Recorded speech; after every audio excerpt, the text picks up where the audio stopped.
Vamos começar. Okay.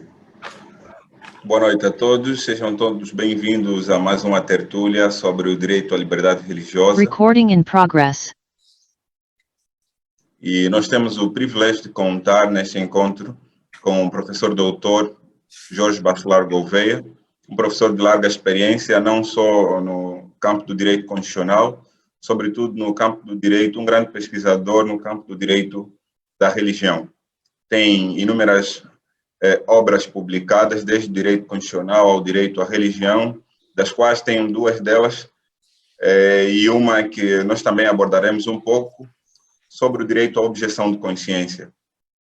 E no âmbito do desenvolvimento do direito constitucional e do direito da religião, para além de outras matérias de valência do Dr. Bacelar Gouveia, tem sido também um grande propulsor e formador de grandes pensadores em toda a lusofonia, bem como também além-mar, além da própria lusofonia. E temos hoje o prazer de discutir sobre este grande tema. Lembrar que falar sobre liberdade religiosa, nós falamos sobre um tema que ganha relevância hoje, muito mais do que anteriormente, por se tratar de um direito que faz parte do fórum interno, uma vez que tanto a consciência quanto a crença são de grande importância para um homem e para a manutenção da própria dignidade da pessoa humana. E Portugal hoje comemora 20 anos desde a aprovação e publicação e entrada em vigor da Lei 16/2001. É um grande privilégio partilhar esta experiência, porque a par da Lei 16/2001, nós tivemos a nossa primeira lei sobre liberdade religiosa aprovada em 2004. Então, temos muitas questões aí a serem tratadas nesse intervalo, sobretudo a influência que esta mesma veio alegar a todas as outras leis sobre liberdade, crença e culto, no âmbito aqui da nossa lusofonia. Doutor Bacelar, sinta-se cumprimentado e à vontade aqui em nossa sala. É uma sala virtual composta por muitas pessoas que nos assistem, pelas diversas mídias sociais, quer seja pelo Facebook, quiçá também puramente aqui pelo YouTube. Gostaríamos de cumprimentar a todos que nos acompanham, independentemente do lugar, sejam todos bem-vindos, e que essa tertúlia permita não somente aguçar o gosto sobre direito à religião e liberdade religiosa, mas também tornar as pessoas participantes desse encontro promotores e defensores da liberdade religiosa. Então, Bacelar, o espaço é todo seu. Tenha bondade.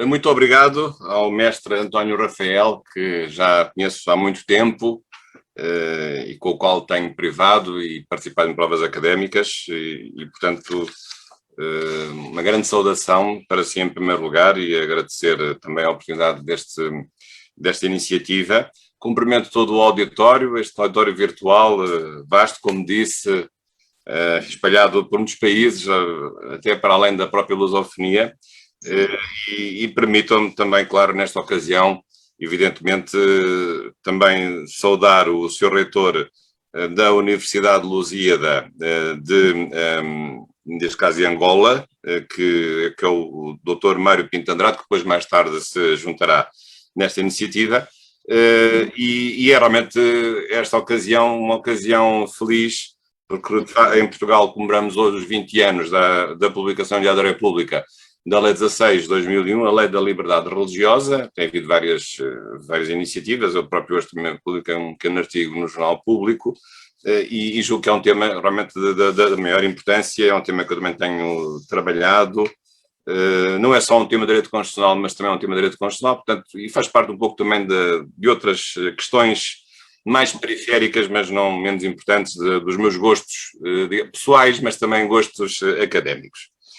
Também gostaria já agora de deixar aqui uma vez mais um agradecimento, um profundo agradecimento à Justiça TV, que é um importante canal jurídico português que tem, de facto, difundido muitas iniciativas no âmbito do direito em Portugal e em diversos países e, portanto, também saúdo a Justiça TV, agradeço o facto de divulgar em direto e com livre acesso a esta iniciativa. E sabem que contam sempre comigo também para outras iniciativas e gostaria aqui de realçar a importância da XTV, até também no domínio da lusofonia, visto que penso que as questões do direito só ganham agora com estes novos tempos em que estamos a valorizar as plataformas digitais, com a existência de canais específicos que possam levar mais longe a mensagem dos diferentes operadores jurídicos, evidentemente os operadores judiciais, mas não só, também os professores e outros operadores. Portanto, espero que estejam bem e eu farei agora uma intervenção inicial referindo aqui alguns aspectos e sobretudo salientando aqui 17 desafios capitais, espero que não sejam 17 pecados capitais, para usar aqui uma célebre fórmula doutrinária católica, e falar um pouco sobre estas questões, o enquadramento, e depois teremos uma parte também do debate, penso que isso é importante, e estarei-vos à disposição, não devendo ultrapassar as 20 horas, porque eu depois a essa hora tenho um tal curso de Direito, de um curso avançado de Direito Constitucional e portanto, comprometi-me que a essa hora iniciaria a segunda sessão, que deveria ser às 18, mas passou para as 20. E, portanto, é com muito gosto que me associo a esta iniciativa e em boa hora ela foi realmente realizada. Aqui, a pergunta que se pode logo colocar é porquê esta expressão direito da liberdade religiosa, que é a expressão que foi escolhida para o cartaz direito da liberdade religiosa. Há um direito de liberdade religiosa, como há um direito penal, há um direito constitucional, há um direito civil, há um direito administrativo.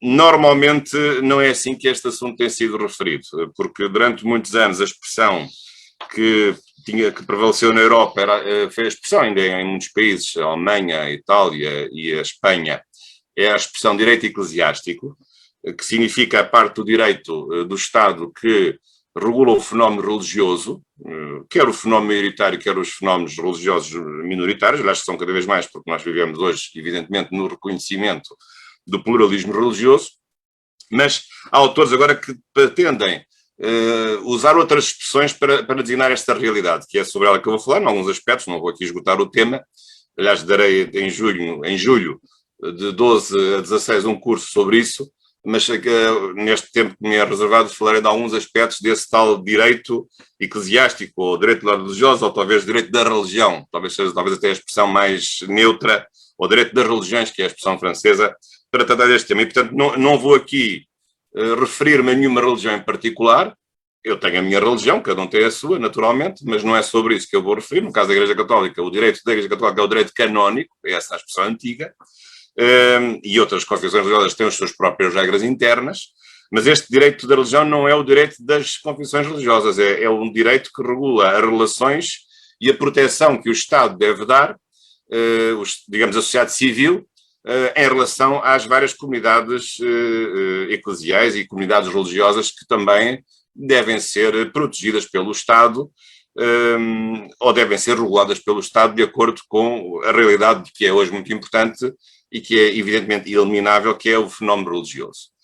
De facto, algumas pessoas a certa altura pensavam que a religião tinha acabado e que o homem já não precisava mais da religião, tinha atingido um grau de perfeição tal que já não existia religião e já não existiria Deus, ou Deus seria prescindível, mas de facto a verdade é que depois de tantos anos e de tantas coisas descobertas, continuamos a achar, pelo menos a maioria das pessoas, é isso que dizem as estatísticas, mantém uma crença religiosa. E, portanto, o fenómeno religioso é inelutável e não vale a pena o Estado fingir que ele não existe, porque ele existe e deve ser regulado, não deve ser restringido injustificadamente, deve ser regulado e deve ser, digamos, disciplinado de acordo com critérios que sejam critérios de um Estado de Direito. E, portanto, essa aqui é a preocupação do direito eclesiástico, do direito da religião, é enquadrar o fenómeno religioso em cada país, de acordo com as suas características. Depois há países que são mais da religião A, outros mais da religião B, outros mais da religião C. Tudo isso tem que ser devidamente enquadrado à luz de regras que são hoje fundamentais.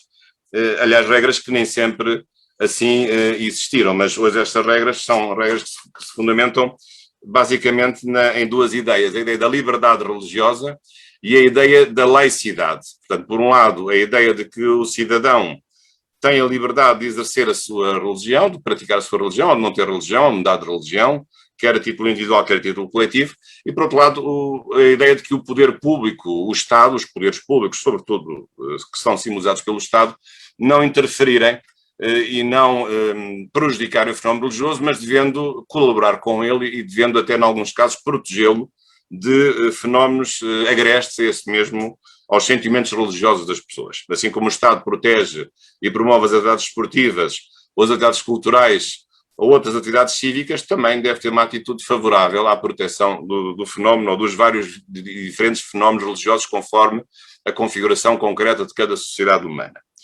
Aliás, isso hoje é claro e inequívoco, e basta ler um conjunto de textos internacionais que precisamente dão conta da existência dessa liberdade religiosa. Aliás, refiro aqui a alguns, desde logo a Declaração Universal dos Direitos Humanos, o artigo 18, aliás, é o mesmo artigo no Pacto Internacional de Direitos Civis e Políticos, são dois textos muito importantes das Nações Unidas, também a própria Carta Africana de Direitos do Homem e dos Povos, já que estamos também a falar aqui num contexto africano, também protege a liberdade religiosa, e evidentemente as nossas constituições, isto é um diálogo não exclusivamente, mas primencialmente luso-angolano. A Constituição Portuguesa tem o artigo 41 sobre a liberdade religiosa, a Constituição da República de Angola de 2010 tem, aliás, em dois artigos muito importantes, tem o artigo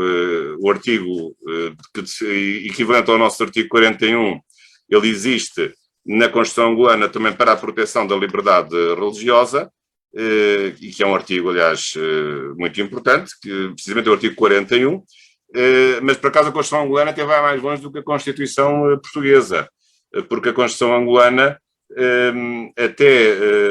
tal como a portuguesa garante a separação do Estado das igrejas, por exemplo, no que respeita aos limites materiais da legislação constitucional, mas até vai mais do que isso, porque na Constituição angolana, logo nos artigos iniciais, o artigo 10º, por exemplo, trata especificamente do fenómeno religioso e faz a definição de Angola como um Estado laico, referindo a separação do Estado das igrejas e dizendo várias vezes, até que há uma certa repetição nos números 2 e 3, que o Estado deve proteger o fenómeno religioso, mas também deve estabelecer limites aos comportamentos religiosos que não devam ser objeto de proteção. Portanto, aliás, o artigo 10º da Constituição angolana não existe na Constituição portuguesa, embora alguns autores associem o princípio da laicidade ao princípio republicano. Eu acho que isso não é bem assim, mas isso é uma opinião pessoal. Mas, portanto, do ponto de vista das normas que regem os nossos países, as nossas constituições, e as normas que regem a comunidade internacional, não há qualquer dúvida sobre a proteção da liberdade religiosa e da laicidade do Estado.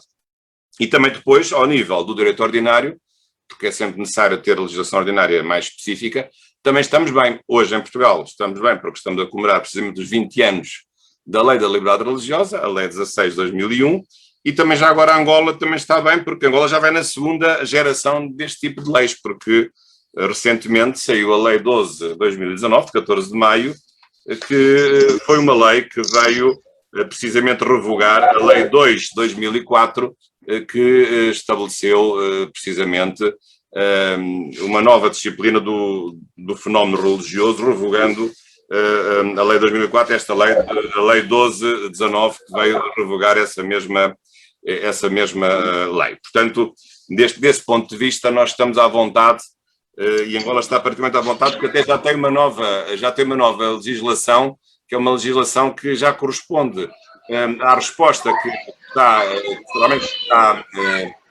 que está a dar em relação a novos fenómenos que tem havido realmente do ponto de vista da proteção dos próprios acontecimentos religiosos que alguns têm acompanhado nos últimos tempos na sociedade angolana e que têm também, evidentemente, suscitado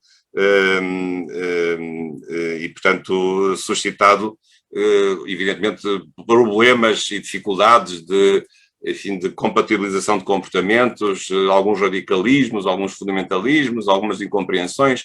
Eu tenho, e portanto, acompanhado, embora um pouco à distância, eu não vivo em Angola, mas tenho acompanhado esses assuntos. E esta nova lei, a Lei 12 de 2019, de 14 de maio, é também, digamos, uma resposta já mais estugada e mais aperfeiçoada em relação à anterior lei que veio revogar.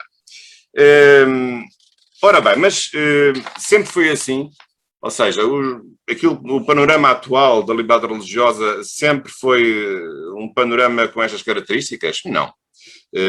Aliás, o fenómeno dos direitos fundamentais, já agora, e em particular, esse até talvez há menos tempo, o fenómeno da liberdade religiosa é um fenómeno muito recente, mas o Estado não é assim tão recente, o Estado já existe desde a Antiguidade Clássica. E regras sobre a organização do Estado e sobre a vida em sociedade, o direito já existe desde que a sociedade se organizou. O homem das cavernas já tinha regras jurídicas. Agora, mas noutros tempos, a questão religiosa era uma questão muito importante e marcou, no fundo, quase que marcou cada uma das épocas históricas. Nós costumamos dividir a história, não a pré-história, mas a história entre a Antiguidade Clássica, a Idade Média, a Idade Moderna e a Idade Contemporânea, e, no fundo, se repararmos bem, houve vários critérios para termos mudado de tempos históricos, de passar da Idade Clássica para a Idade Média, da Idade Média para a Idade Moderna e da Idade Moderna para a Idade Contemporânea. Houve vários critérios, sobretudo políticos, até certo ponto a história foi uma história mais política, mas vendo bem também houve questões religiosas que determinaram essa mudança de tempo histórico, o que não deixa de ser curioso. E eu até posso fazer uma certa analogia, por exemplo, na Antiguidade Clássica, nós tivemos sobretudo regimes em que havia a fusão entre o poder civil e o poder religioso. Tínhamos no Egito, por exemplo, teocracias, ou na Mesopotâmia, portanto, em que os reis eram a encarnação de divindades, ou no caso do Império Romano, mais na parte depois do Império Romano que sobrou do Oriente, tínhamos imperadores que também tinham funções de natureza religiosa, um modelo conhecido como Césaropapismo. Depois temos um período medieval em que, enfim, sobretudo uma Europa cristã, que se tinha implantado, e até certo ponto só católica, mas depois com o cisma ortodoxo até ao século XVI, em que a Europa era uma Europa, ainda que formalmente ou teoricamente separada, o poder temporal e o poder espiritual, mas sabemos que não foi assim que funcionou. A teoria dos dois Gládios, a teoria do Papa Gelásio I, aliás, que está nos Evangelhos, da famosa parábola da moeda, quem é a pergunta que é feita a Jesus Cristo sobre a quem é que se deve pagar os impostos, ou se é justo os judeus pagar os impostos a César, que era uma pergunta capciosa, e a resposta habilidosa de dai a César o que é de César e a Deus o que é de Deus, significa precisar da formulação de um princípio da separação entre o poder religioso e o poder temporal. E, portanto, isso era a doutrina cristã católica, mas na prática ela não foi seguida porque houve a supremacia do poder religioso sobre o poder temporal, conhecido como hierocratismo medieval. Depois, a partir do século XVI, de facto, há uma nova fase, porque a Europa, não só entramos numa reconstrução do Estado que é hoje, que, digamos, o Estado moderno, começa precisamente, a princípio, com o século XVI, mas também houve outro fenómeno muito importante do ponto de vista religioso, que foi o aparecimento do protestantismo, das igrejas protestantes, que levaram a que, em alguns países, o fenómeno religioso estivesse nacionalizado e, portanto, as religiões passaram a ser, no caso do catolicismo, continuou com o seu mais universalismo, porque tem uma estrutura para universal, enquanto que nas igrejas protestantes o fenómeno religioso tornou-se um fenómeno mais nacional. E, portanto, também por isso, muitas vezes com uma intervenção direta dos Estados na regulamentação do fenómeno religioso. Não é que isso não tivesse acontecido também nos países católicos, também aconteceu, mas mais nos países protestantes. Aliás, o modelo que ficou conhecido é o chamado regalismo ou senhorialismo, digamos que é o jurisdicionalismo, a intervenção do Estado nas questões internas da organização das igrejas, quer seja a Igreja Católica, embora mais difícil porque há uma estrutura universal, quer nas igrejas protestantes, aí mais fácil porque elas são todas autónomas e são em princípio locais ou regionais.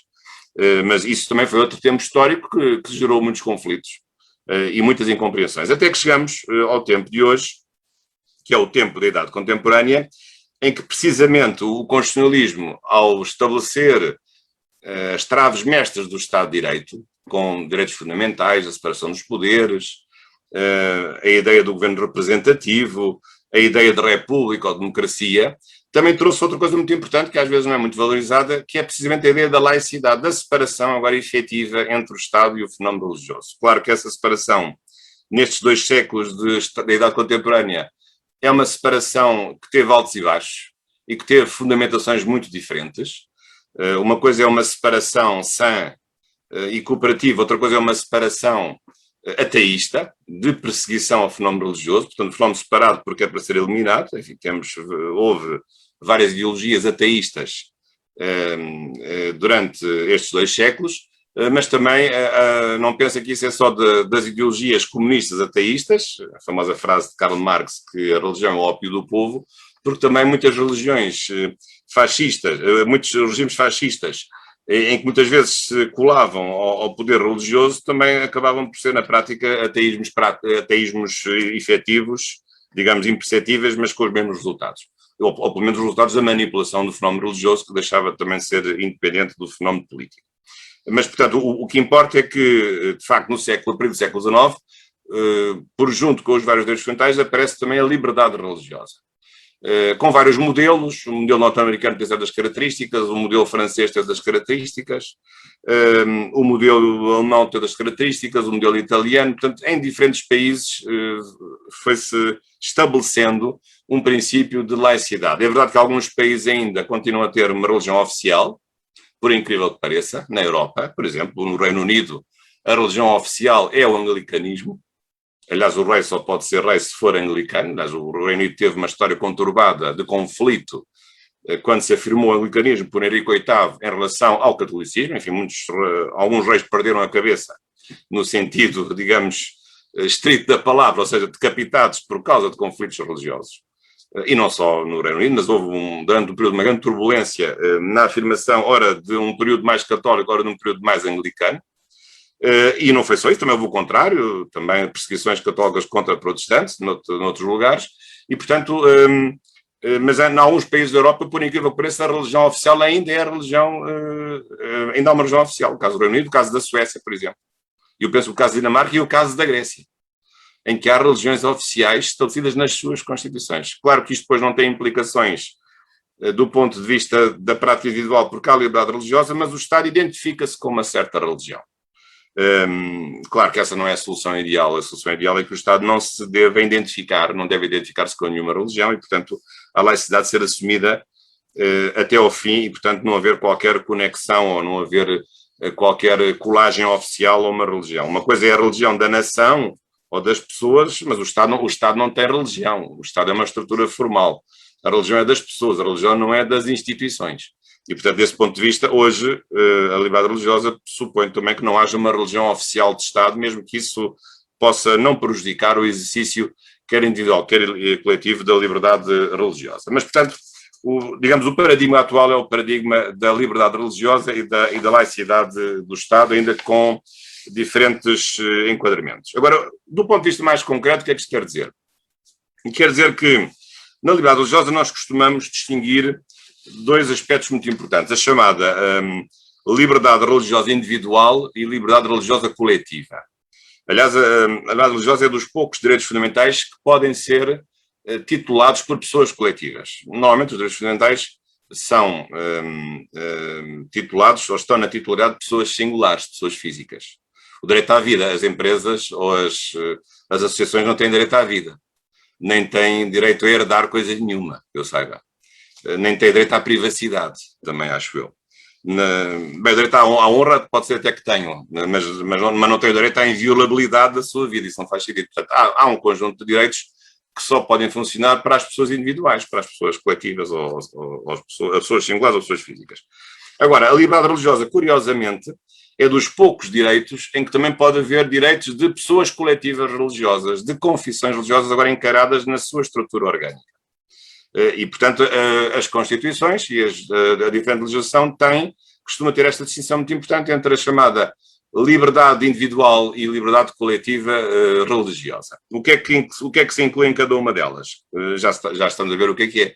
No direito à liberdade religiosa individual é a liberdade do exercício da manifestação religiosa de cada pessoa, de ter qual é o mais básico, é eu poder ter uma religião livremente, sem coação externa, portanto, não ser obrigado a ter uma religião ou não ser obrigado a não ter uma religião, e, portanto, o Estado não pode forçar com coação a ter uma religião ou a não ter uma religião, ou impedir de mudar de religião, isso é o mínimo dos mínimos, mas não é só isso, é mais do que isso, mudar de religião, a ter uma vida de acordo com as minhas convicções religiosas, e, digamos, ao nível de um conjunto de direitos que também tem depois uma dimensão religiosa, a liberdade de expressão, liberdade de manifestação, liberdade de associação, liberdade de culto, liberdade de objeção de consciência. Portanto, tudo isto também faz parte de várias concretizações do direito individual da liberdade religiosa. Portanto, que é o exercício das minhas convicções religiosas, da minha crença, quer seja pública ou privada, quer seja individual ou coletiva, de acordo com as convicções que eu tenho, que devo ter com toda a liberdade e em relação às quais o Estado nunca pode interferir nem nunca me pode coagir.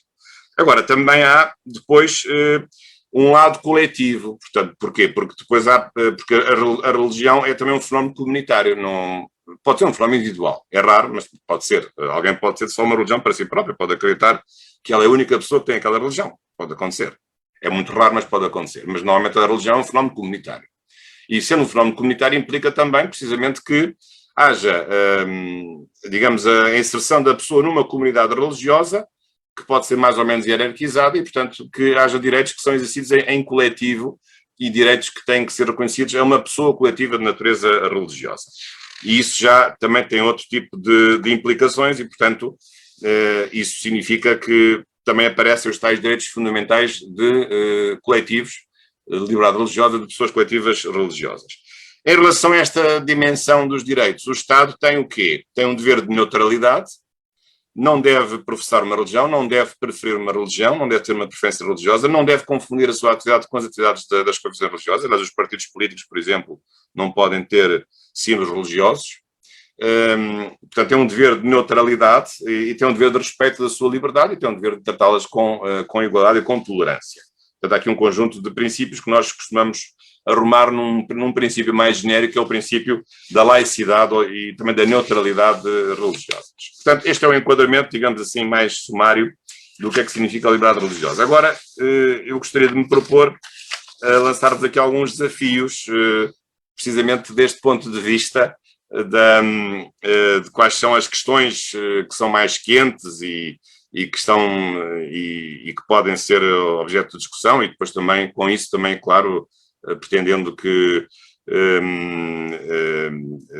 pretendendo também que da vossa parte possa haver um debate que seja profícuo. Ora, eu tinha estabelecido aqui 7 desafios, foram aqueles que me ocorreram, certamente haverá mais, mas vamos falar sobre estes 7, e eu vou começar já talvez pelo mais difícil de todos, embora não pareça, mas é muito difícil. Aliás, recordo-me a este propósito também da minha experiência por ter feito parte da primeira composição da Comissão da Liberdade Religiosa, que foi criada precisamente pela lei que hoje foi publicada há 20 anos. E o que é esse tema? É o tema da certificação da verdade do fenómeno religioso. O que é um fenómeno religioso? O fenómeno religioso é alguma coisa de intrínseco, não pode ser falsificado. Eu não posso chamar uma religião uma coisa que não é uma religião. Era a mesma coisa que chamar a um carro uma casa, ou chamar a uma ponte um túnel. Não, as coisas têm uma objetividade, têm um valor intrínseco, têm uma verdade intrínseca. E, portanto, e porquê? Porque se há normas que se dirigem ao fenómeno religioso, elas pressupõem que só possam funcionar perante esse fenómeno religioso, não perante fenómenos que não são religiosos. E que ou não são adequadas a essas normas ou não justificam essas normas, que são feitas a pensar nas características próprias do fenómeno religioso. O que é que isto nos leva? Há uma coisa complicadíssima que é definir o que é uma religião, que é um problema muito complicado. Isto é, se é verdade que nós, perante certas religiões, não temos nenhuma dúvida de que estamos perante um fenómeno religioso, há zonas de fronteira em que nós temos as maiores dúvidas sobre se estamos perante um fenómeno que pode ser considerado como uma religião. Quais são esses fenómenos? Ou práticas? Há vários. E, aliás, um deles até me recordo precisamente da minha pertença nessa altura à Comissão da Religiosa.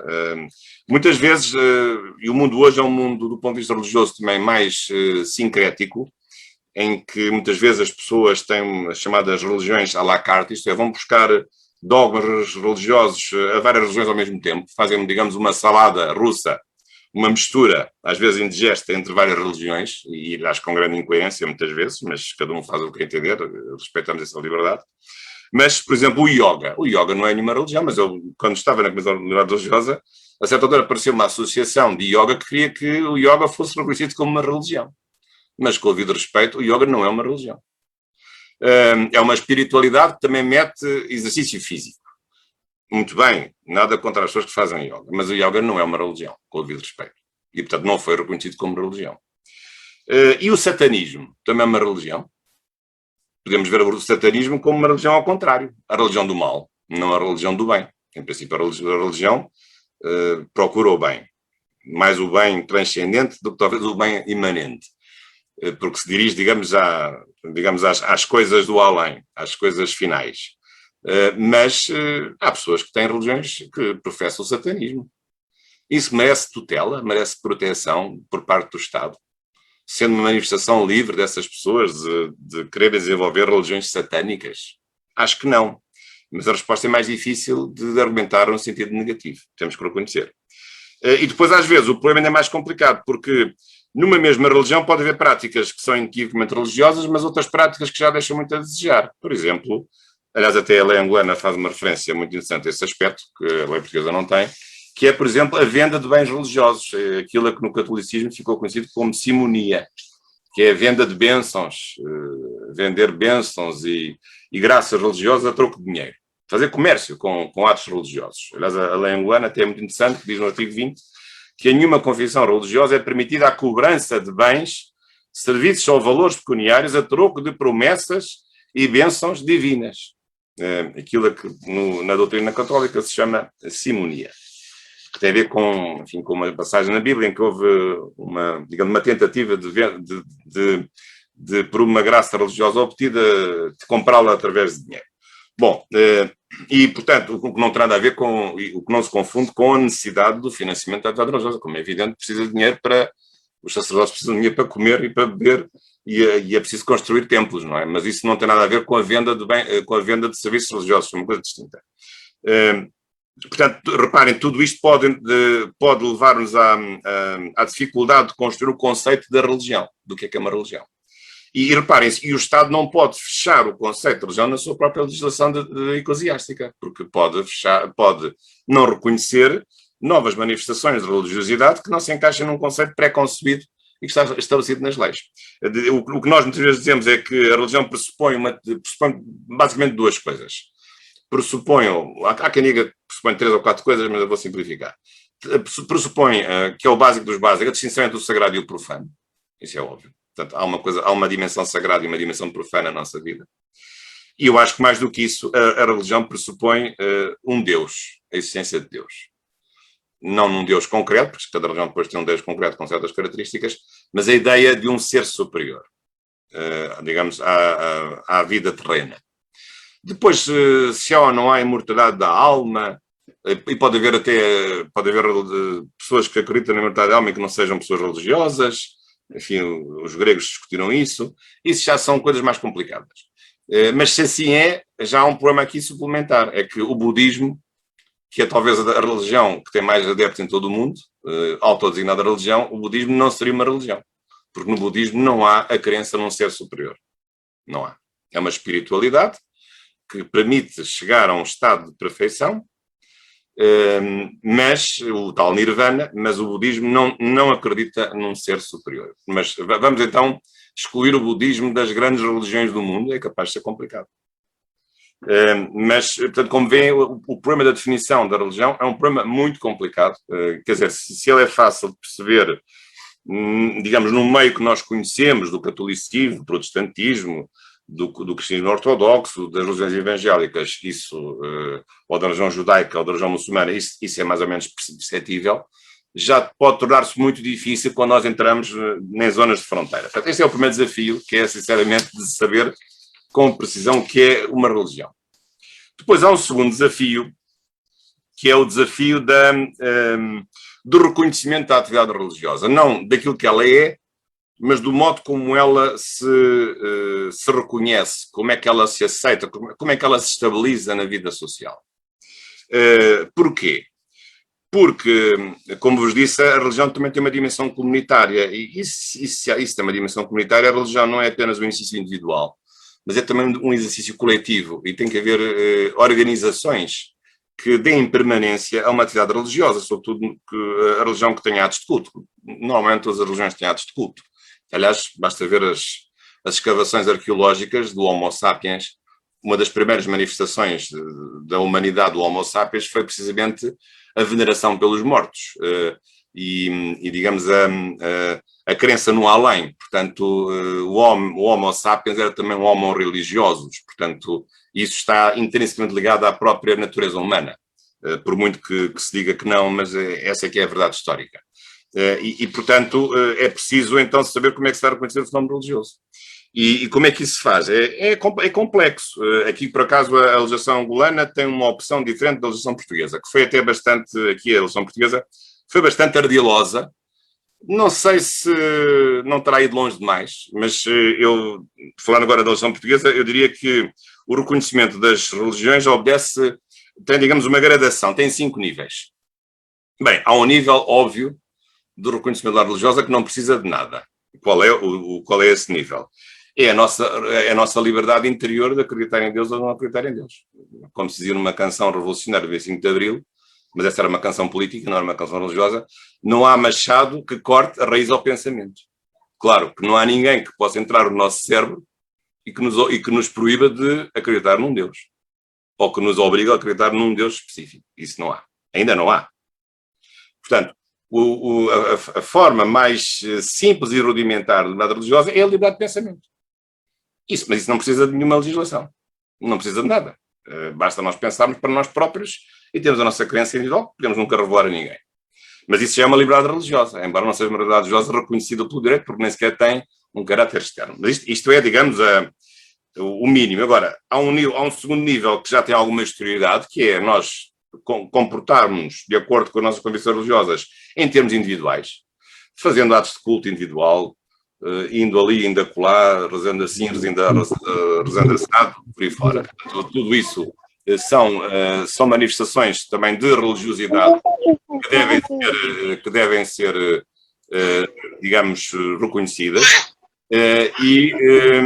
Portanto, desse ponto de vista, também é um segundo nível, que é o nível de haver, digamos, não já uma liberdade meramente interior, mas uma liberdade externa de exercício de uma atividade individual de crença numa certa religião.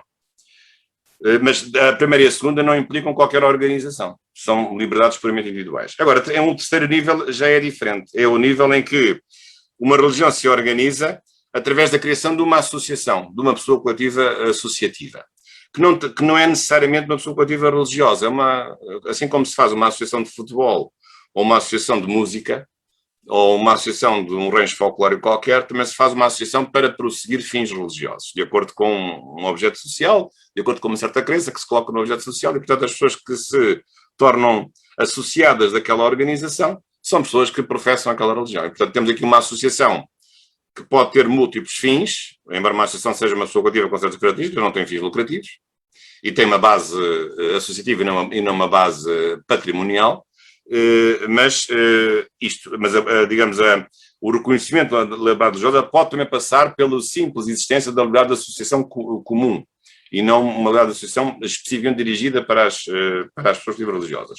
No caso português vai-se mais longe, porque, digamos, há um quarto e um quinto nível que é especificamente dirigido às religiões, que o quarto nível é o reconhecimento pela própria Lei 16 de 2001 das pessoas coletivas religiosas.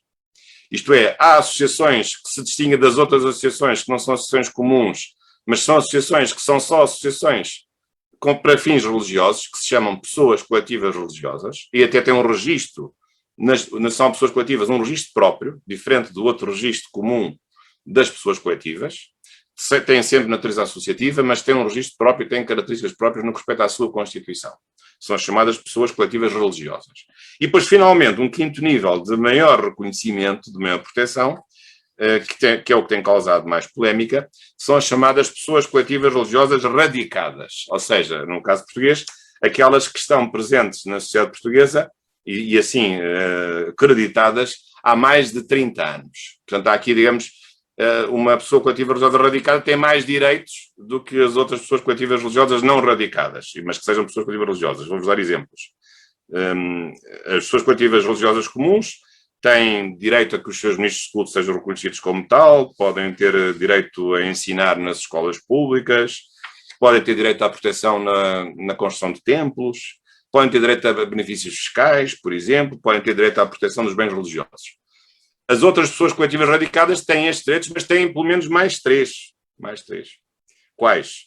Têm, por exemplo, o direito ao reconhecimento do seu casamento de acordo com a sua religião, um casamento sob forma religiosa, um casamento civil sob forma religiosa de acordo com a sua religião. As outras pessoas coletivas religiosas não radicadas não têm. Estas pessoas coletivas radicadas podem fazer acordos com o Estado para regular o seu estatuto nas relações com o Estado. As não radicadas não podem, e as pessoas coletivas religiosas radicadas podem ter os seus representantes na tal comissão de liberdade religiosa, à qual eu pertenci, não como membro indicado por nenhuma confissão religiosa radicada, mas como jurista. Mas há uma metade são pessoas idóneas e outra metade são representantes de pessoas coletivas religiosas radicadas. Portanto, o caso angolano é diferente. O caso angolano não há uma distinção neste nível. Nesse sentido até é mais igualitário, ou mais, digamos assim, mais igual, mas exige que pelo menos haja 60 mil assinaturas na criação da própria religião, o que pode ser para algumas religiões minoritárias, ou mais minoritárias do que as outras, uma dor de cabeça, porque pode não haver 60 mil associados a alguém que tem uma revelação divina, que está a fundar uma religião e, portanto, enquanto não consegue 60 mil assinaturas, não consegue impor-se e ser aceito na convivência social. E, portanto, o requisito das 60 mil assinaturas pode ser discutível do ponto de vista de uma restrição forte à própria liberdade associativa religiosa no que respeita à legislação angolana, embora penso que não haver a distinção entre estes vários níveis que existem na legislação portuguesa pode ser uma vantagem. É verdade que em Portugal essa distinção entre pessoas coletivas radicadas e não radicadas não tem levantado muitos problemas, por incrível que pareça. Tem sido aceito mais ou menos pelas pessoas coletivas religiosas minoritárias, tem sido, mas, a meu ver, suscita realmente algumas reservas, aquelas que eu precisamente acabei agora aqui de vos explicar. Depois, há um terceiro desafio, andando no nosso relógio, que estou a ver que está a andar muito depressa, que é o terceiro desafio, é o desafio da igualdade de tratamento das confissões religiosas maioritárias e minoritárias. Ou, digamos, ou a maioritária e as outras minoritárias. Bem, pode ser com maioria absoluta ou com maioria relativa. Mas há sempre uma maioria e há sempre religiões em minoria. Depois, cada país tem a sua história. Este é um tema complicado. Porquê? Porque há aqui uma tensão entre o dar mais àqueles que são maioritários, prejudicando os que têm menos, e, por outro lado, também a outra ideia contrária que é, se nós estamos a dar mais a quem tem mais adeptos, estamos a prejudicar aqueles que têm menos adeptos, têm os mesmos direitos e não têm culpa nenhuma de ter menos adeptos do que a religião que tem mais adeptos e que é maioritária. E que precisamente continuará a ser maioritária porque vai ter mais dinheiro e vai ter mais apoio, e aqueles que são minoritários nunca vão de sair do seu estatuto de serem minoritários porque nunca vão ter o mesmo apoio que têm as religiões maioritárias. Portanto, este é que é o dilema do tratamento, digamos, igualitário das confissões religiosas. É um problema complexo, a meu ver, com certeza, porque, sobretudo, será tanto mais complexo quanto mais dinheiro ele envolver, porque isto depois tem que ver não só com as questões de fiscalidade, mas, sobretudo, com questões de subsidiação às atividades religiosas. Mas eu acho que aqui também temos que ser realistas, porque, vamos lá ver, se todas as religiões tiverem atividades, elas, no fundo, devem ser financiadas de acordo com a proporção dessas atividades. Portanto, as religiões que são maioritárias devem precisar de mais apoio porque também fazem mais atividades, têm mais gente, porque são maioritárias. As religiões que são minoritárias talvez não precisem de tanto apoio, porque como têm menos pessoas, têm menos despesas e têm menos atividades, ou têm atividades menos participadas.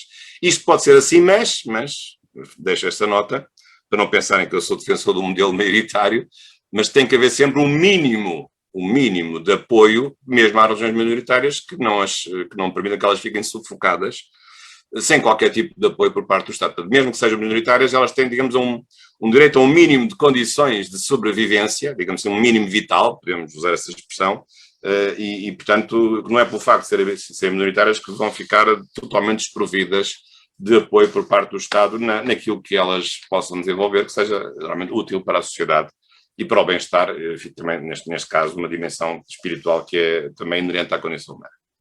Agora, vamos passar ao quarto desafio, tem a ver com um tema mais complexo, que está próximo do primeiro tema do que é uma verdadeira religião, que é o tema dos limites da liberdade religiosa, da liberdade doutrinária religiosa. E aqui a questão é complicada, e eu até penso neste desafio, porque a certa altura eu estive aqui a estudar a legislação angolana, na Lei 12 de 2019, e houve aqui um artigo que me chamou a atenção, e eu acho que é um artigo interessante e importante. É que a legislação angolana, coisa que não existe por acaso na legislação portuguesa, que só fala no princípio da tolerância, e diz que o limite da atividade religiosa e da sua doutrina é o limite da lei penal, e não diz mais nada. Portanto, tem assim uma coisa sibilina, pouco explícita, mas no caso angolano não. O angolano vai mais longe e, por exemplo, diz que se constitui fundamento para a recusa do reconhecimento de uma convenção religiosa a verificação de práticas e de doutrina que sejam contrárias à moral, à vida, à integridade física, à dignidade das pessoas, aos bons costumes e à ordem pública, e ainda aquelas práticas que violem bens, valores ou interesses legal ou constitucionalmente protegidos. Eu tenho as minhas dúvidas sobre a formulação deste artigo, porque eu acho que este artigo é capaz de ter ido longe demais. Porque se nós aplicarmos isto à letra, pouco sobra para que as confissões religiosas exerçam a sua plena liberdade doutrinária. Mas percebe-se muito bem o que está aqui. Aliás, mais à frente, a própria legislação angolana é muito clara, o artigo 56, e bem, a meu ver, diz que o Estado proíbe os atos e as omissões cometidos por cidadãos ao abrigo de uma confissão religiosa que venha a promover ou divulgar a violência ou o ódio. Acho muito bem. Ou o artigo 58, a proibição da tortura ou tratamentos cruéis, desumanos, degradantes, etc. Portanto, qual é aqui o problema? O problema é saber como conciliar certas práticas religiosas que são práticas mais singulares, digamos assim, que saem um pouco do mainstream, digamos, da convivência coletiva comum, que se vai espelhando um pouco por todo o mundo. E, portanto, sabemos que há religiões mais diferenciadas. O Islão é diferente em relação ao estatuto da mulher, por exemplo, do que são as religiões cristãs. Dou esse exemplo. Mas muitas outras coisas. Depois aqui há outra dimensão mais complicada, que é a conexão das normas religiosas com as normas jurídicas. Dou os exemplos agora que estão em cima da mesa. A questão do aborto. Aliás, isto na Europa, até agora o Parlamento Europeu, imaginem, agora até querem que haja um direito fundamental ao aborto, ao que isto chegou. Ou a questão da eutanásia, que está a ser discutida agora em Portugal, ou a questão da ideologia de género. Não é um problema de igualdade de género, mas quando a questão de igualdade de género é vista, ou a igualdade sexual é vista já numa perspectiva mais ideológica e construtivista e não numa perspectiva mais naturalista, ou de mais da liberdade individual, portanto, e as religiões têm-se pronunciado sobre isso, a religião católica tem-se pronunciado contra a ideologia de género, e não só a católica, também as outras religiões, julgo também, quer o judaísmo, quer o islão. E, portanto, há aqui um problema depois de conexão de certas convicções religiosas que começam a entrar em colisão com a legislação civil. E, portanto, então a legislação civil vai impor ou vai proibir essas religiões de praticarem, terem as práticas em que elas acreditam? Ou talvez o extremo. E o casamento, por exemplo, dos muçulmanos, não pode ser poligâmico? O casamento, sabemos que o casamento cristão não é. Ou judaico, não é. Ou protestante. Mas o casamento do islâmico é. Pode haver até 4 mulheres. Um homem pode casar até 4 mulheres, dentro de certas condições. Não são condições totalmente livres. Mas, então, isso não devia ser reconhecido também pela legislação civil, no âmbito da plenitude de uma liberdade religiosa de cada uma das confissões religiosas. Não me parece que o caminho seja esse.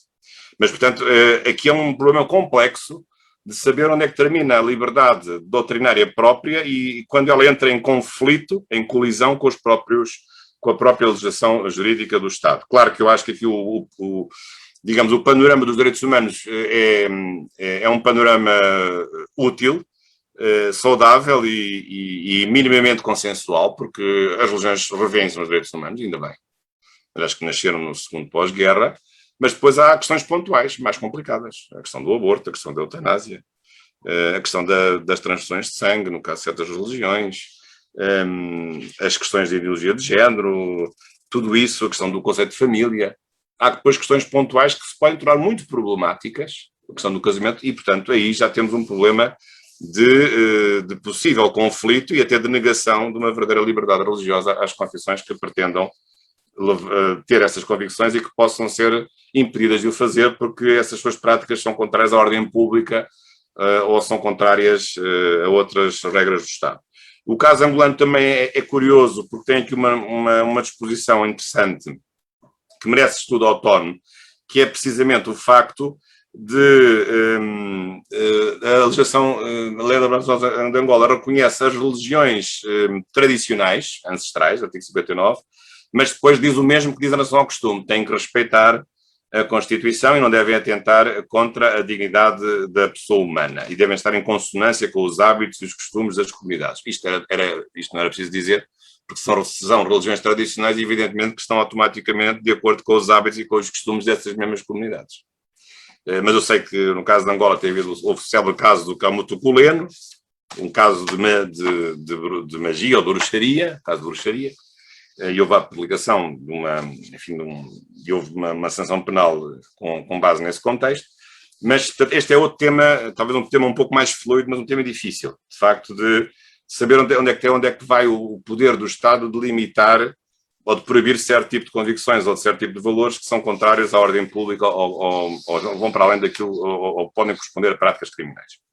Depois, um quinto desafio é um desafio importante que a legislação angolana não prevê, mas a portuguesa por acaso prevê, mas infelizmente até à data nunca aconteceu nada em 20 anos, portanto também não pensa que isto em Portugal está tudo feito porque há muita coisa por fazer, aliás nesse artigo 2 do Público eu refiro a alguns aspectos, que é a questão de se aceitar que o Estado faça contratos legislativos com as confissões religiosas.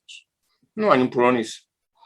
Porque os feriados religiosos dos muçulmanos são diferentes dos feriados religiosos dos católicos e dos protestantes e dos ortodoxos. Até os ortodoxos até têm um calendário diferente, usam o calendário juliano e não o calendário gregoriano, pelo menos aqui na Europa.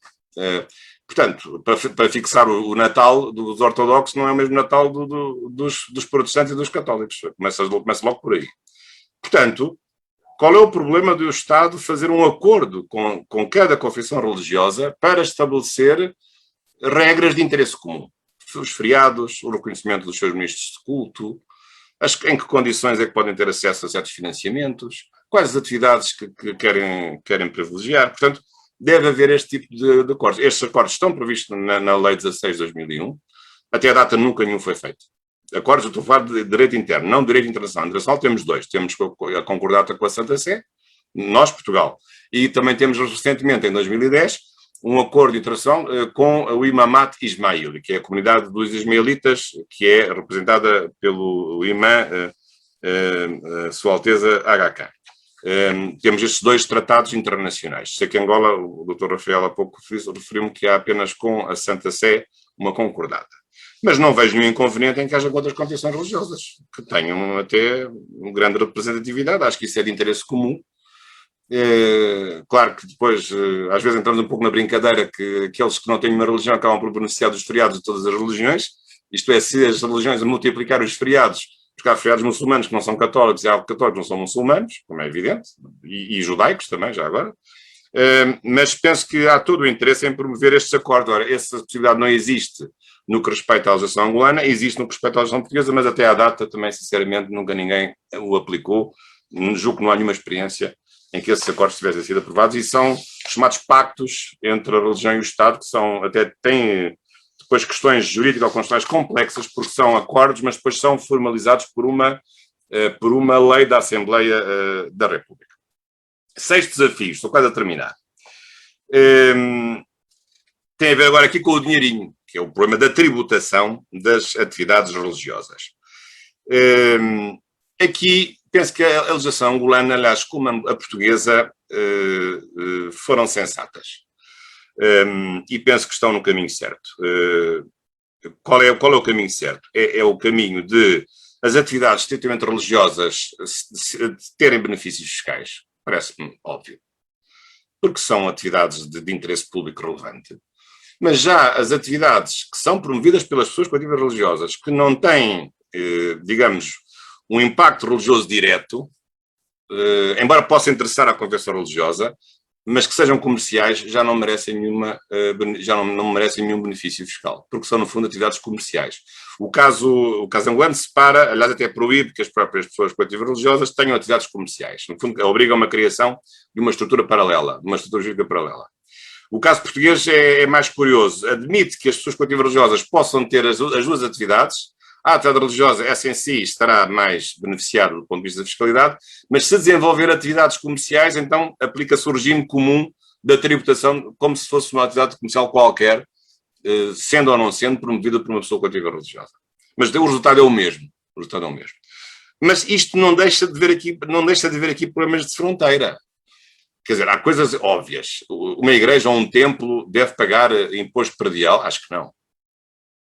Um sacerdote ou um ministro de culto deve pagar IRS, Imposto sobre Rendimento Pessoal?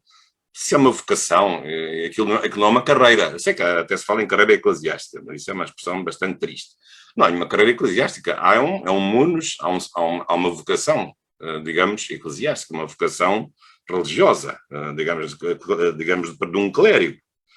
E, portanto, acho que justifica que não sejam tributados. Digamos, não tem propriamente um salário, tem, enfim, um contributo que é dado pela confissão religiosa a que pertence. Mas depois entramos aqui num caminho, numa zona já de fronteira, em que eu acho que já é discutível e admito que haja tributação. Por exemplo, uma confissão religiosa que venda livros de religião. Ou uma confissão religiosa que tenha uma escola. Ou que tenha um hospital. Ou que tenha um externato. Ou que tenha uma universidade. Esses estabelecimentos não devem pagar impostos. Acho que sim. Acho que têm que pagar impostos. Embora depois possa haver aqui uma dimensão de fronteira. Vamos lá ver. Agora aqui o problema é saber exatamente que atividade é essa. Vamos lá ver. Se forem livros de uma escola católica para ensinar o português, a geografia e a matemática, não me parece que haja aqui uma relevância religiosa que mereça um benefício fiscal.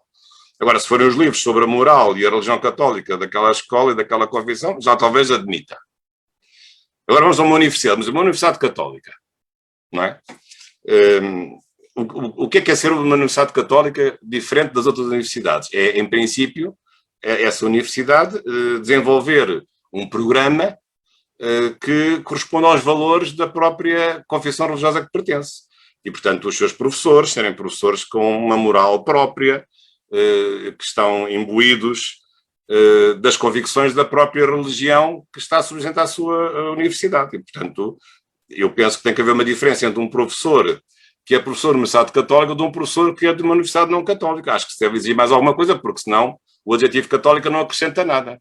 Portanto, se é a mesma coisa ser professor de uma universidade católica ou ser professor numa universidade laica ou pública ou privada não católica, então o que é que o adjetivo católico está lá a fazer? Não está lá a fazer nada.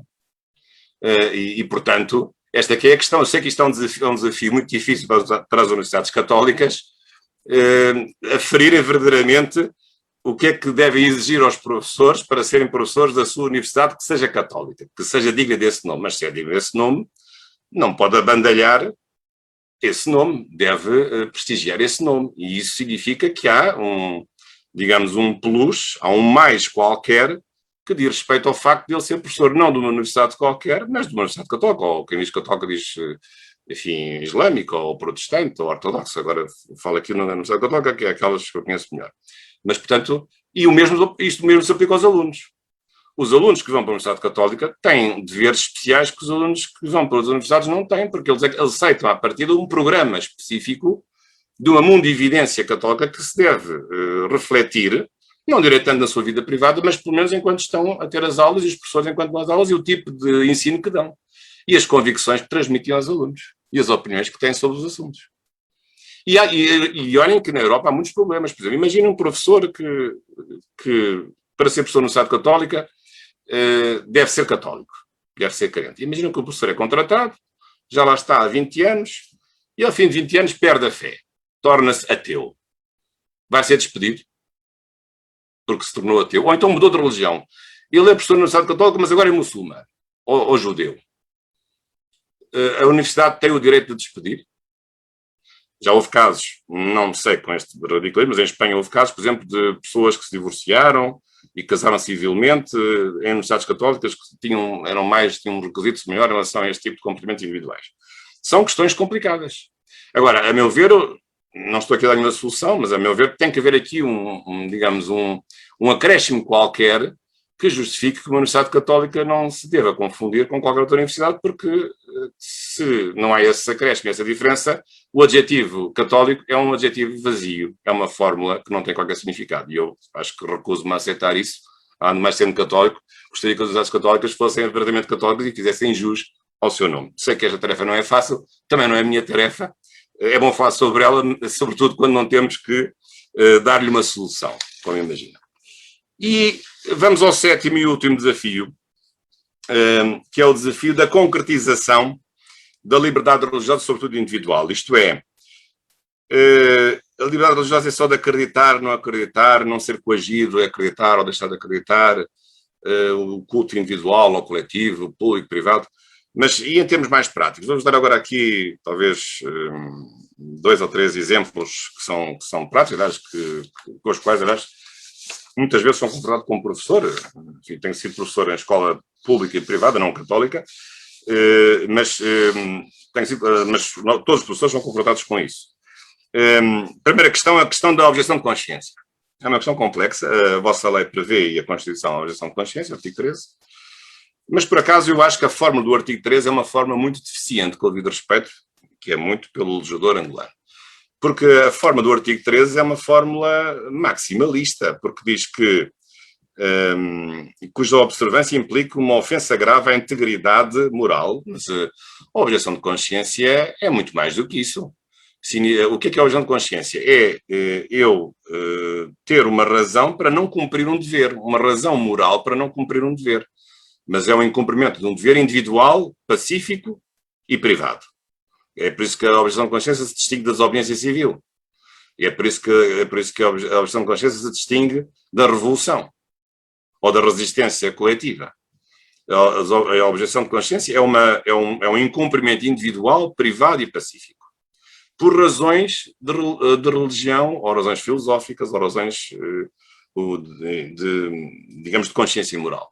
Agora, no vosso caso, restringem essa possibilidade de objeção de consciência porque dizem que ela só é possível quando implica uma grave ofensa à integridade moral. O que é integridade moral? Não será demais? Eu penso que é capaz de ser demais. Depois, este é um problema. Depois, os outros problemas aliás, o artigo 13 depois remete para a Constituição e para a lei, portanto, não concretiza coisa nenhuma. Portanto, dizer isto ou não estar aqui era igual. Mas depois é preciso saber quais são os casos concretos. Há vários que são reconhecidos. A questão do serviço militar obrigatório. Esse é um caso mais clássico. A questão do pessoal de saúde que não quer praticar o aborto e a eutanásia, também. E até em Espanha há livros curiosos que eu tive a oportunidade de ver, até da chamada objeção fiscal, isto é, das pessoas deixarem de pagar impostos quando acham que os impostos vão ser gastos em coisas antirreligiosas ou que ofendem a sua própria religião. Não deixa de ser curiosa essa questão da objeção de consciência fiscal ou tributária. Agora, outros casos para terminar. Os estudantes podem faltar às aulas ou, sobretudo, aos exames, que é o que eles mais gostam, no dia da sua própria religião, sexta-feira, se forem muçulmanos, ou sábado, se forem judeus, ou se forem adventistas do 7º dia, por exemplo. Podem faltar legitimamente. Isto é, o professor, coitado, tem que fazer um segundo exame para eles. Eu acho que sim. Qual é a solução? É fazer os testes e as aulas de segunda a quinta-feira e está o problema resolvido. Portanto, o domingo já está adquirido, o sábado também é melhor não, e a sexta também não. Portanto, ficamos resolvidos, ficamos entre a segunda e a quinta-feira.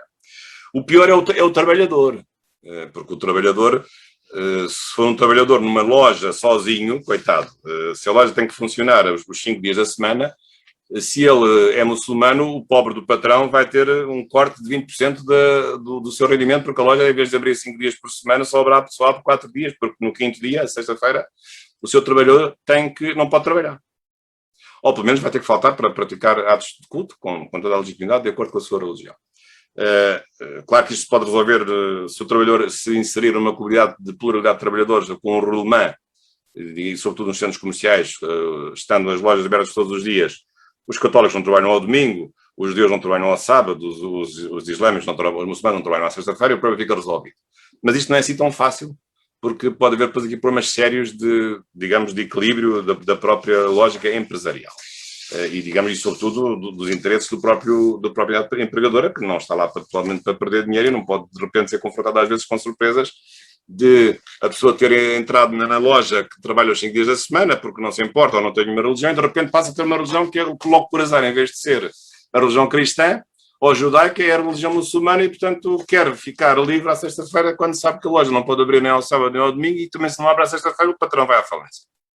Isto é um problema complicado que se pode colocar. Eu sei que isto é um pouco caricatural, pode ser, admito que pode ser caricatural, mas não deixa de refletir um problema sério e aqui em Portugal tem havido já vários exemplos, eu próprio tenho sido testemunha disso, de pessoas que não realizam exames nos dias, pessoas que são mais praticantes da sua congregação religiosa. Há muitas pessoas que trabalham todos os dias, até o meu caso, mas pessoas que são mais zelosas dos preceitos da sua própria religião, que temos que respeitar e que não querem ter aulas e não querem ter exames no dia de descanso para essas mesmas pessoas, enfim, estes casos como eu vos referi. São questões complexas, não são questões fáceis. Mas deixo-vos aqui estes 7 desafios, estes 7 temas, que são temas, alguns angolanos, outros são comuns aos nossos países. Já agora, para terminar, o panorama da lusofonia nesta matéria é um panorama importante, porque Cabo Verde também tem uma lei sobre a liberdade religiosa, já com alguns anos. Moçambique está ainda a fazer essa legislação. Aliás, tive acesso há um ano e tal a um draft dessa legislação, mas penso que é uma boa legislação, mas acho que ainda não foi aprovada. Por exemplo, o Macau também tem uma legislação própria sobre a liberdade religiosa, um pouco mais restritiva. O Brasil não tem uma lei de liberdade religiosa, mas tem um conjunto de disposições dispersas e tem vários assuntos. Aliás, tem um assunto até, eu não referi particularmente, que é um dos assuntos mais difíceis, que é a questão do ensino da religião nas escolas públicas, não nas escolas privadas, porque isso não se coloca. O ensino religioso é óbvio que nas escolas privadas religiosas ele vai acontecer, mas é saber até que ponto se pode impor, e à custa do dinheiro público, o ensino de uma religião numa escola pública, com o dinheiro do Estado, sendo certo que a atividade que se vai ensinar não é uma atividade de todos, mas é uma atividade apenas de uma certa comunidade. Nós, em Portugal, acho que foi a grande questão, o grande tema que foi ao Tribunal Constitucional, nos nossos 40 e tal anos de Terceira República, foi este, precisamente. Nos anos 80, a certa altura aprovou-se uma legislação e havia a dúvida sobre se nas escolas públicas se podia ensinar a religião, na altura era só católica, agora já não é só católica, e em que termos? E o Tribunal Constitucional, por 7-6, aceitou que se ensinasse a religião católica nas escolas públicas, mas com a condição de não ser obrigatória, evidentemente, dependendo da vontade do aluno ou dos encarregados de educação, mas por outro lado aceitando, o que é questionável, mas aceitando que o Estado pudesse financiar, pelo seu próprio dinheiro, também as outras religiões ou os ateus, com o seu dinheiro, os impostos, pagarem o ensino aos professores da religião católica, que são também escolhidos, evidentemente, privativamente pela própria hierarquia católica para fazer o ensino da educação e moral católicas nas escolas públicas. Mas isso ficou adquirido. Depois tem havido aqui várias oscilações. Há governos menos favoráveis à religião ao ensino desta disciplina e muitas vezes colocaram essa disciplina em horários de acesso impossível, na chamada 25ª hora. Houve outros governos que tornaram o acesso a esta disciplina mais fácil e, portanto, é um assunto, enfim, que é complexo. Eu não vejo nenhum mal em que o Estado apoie o ensino de uma religião nas escolas públicas, mas deve fazê-lo, evidentemente, respeitando a igualdade das várias confissões religiosas e a sua representatividade. E é o que faz hoje em Portugal. Claro que a maior parte das escolas tem a religião católica, mas há casos em que também há o ensino da religião evangélica, por exemplo, e de outras confissões religiosas, mas são em casos muito reduzidos, onde há uma comunidade que seja expressiva e que justifique esse ensino e haja professores disponíveis também para fazer esse ensino. Agora, no caso do Brasil, reparem que o Brasil até tem na própria Constituição brasileira uma disposição lá para o fim da Constituição, que é muito grande, como sabem, a dizer que é obrigatório. Não é, digamos, é obrigatório o Estado ensinar a religião nas escolas públicas. É obrigatório. E depois há muitas discussões. Aquilo funciona agora mais ou menos assim. Digamos, o tempo do ensino da religião é rateado pelas várias confissões religiosas e cada uma tem uma parte do período do ano em que vai lá, digamos, ensinar a sua religião.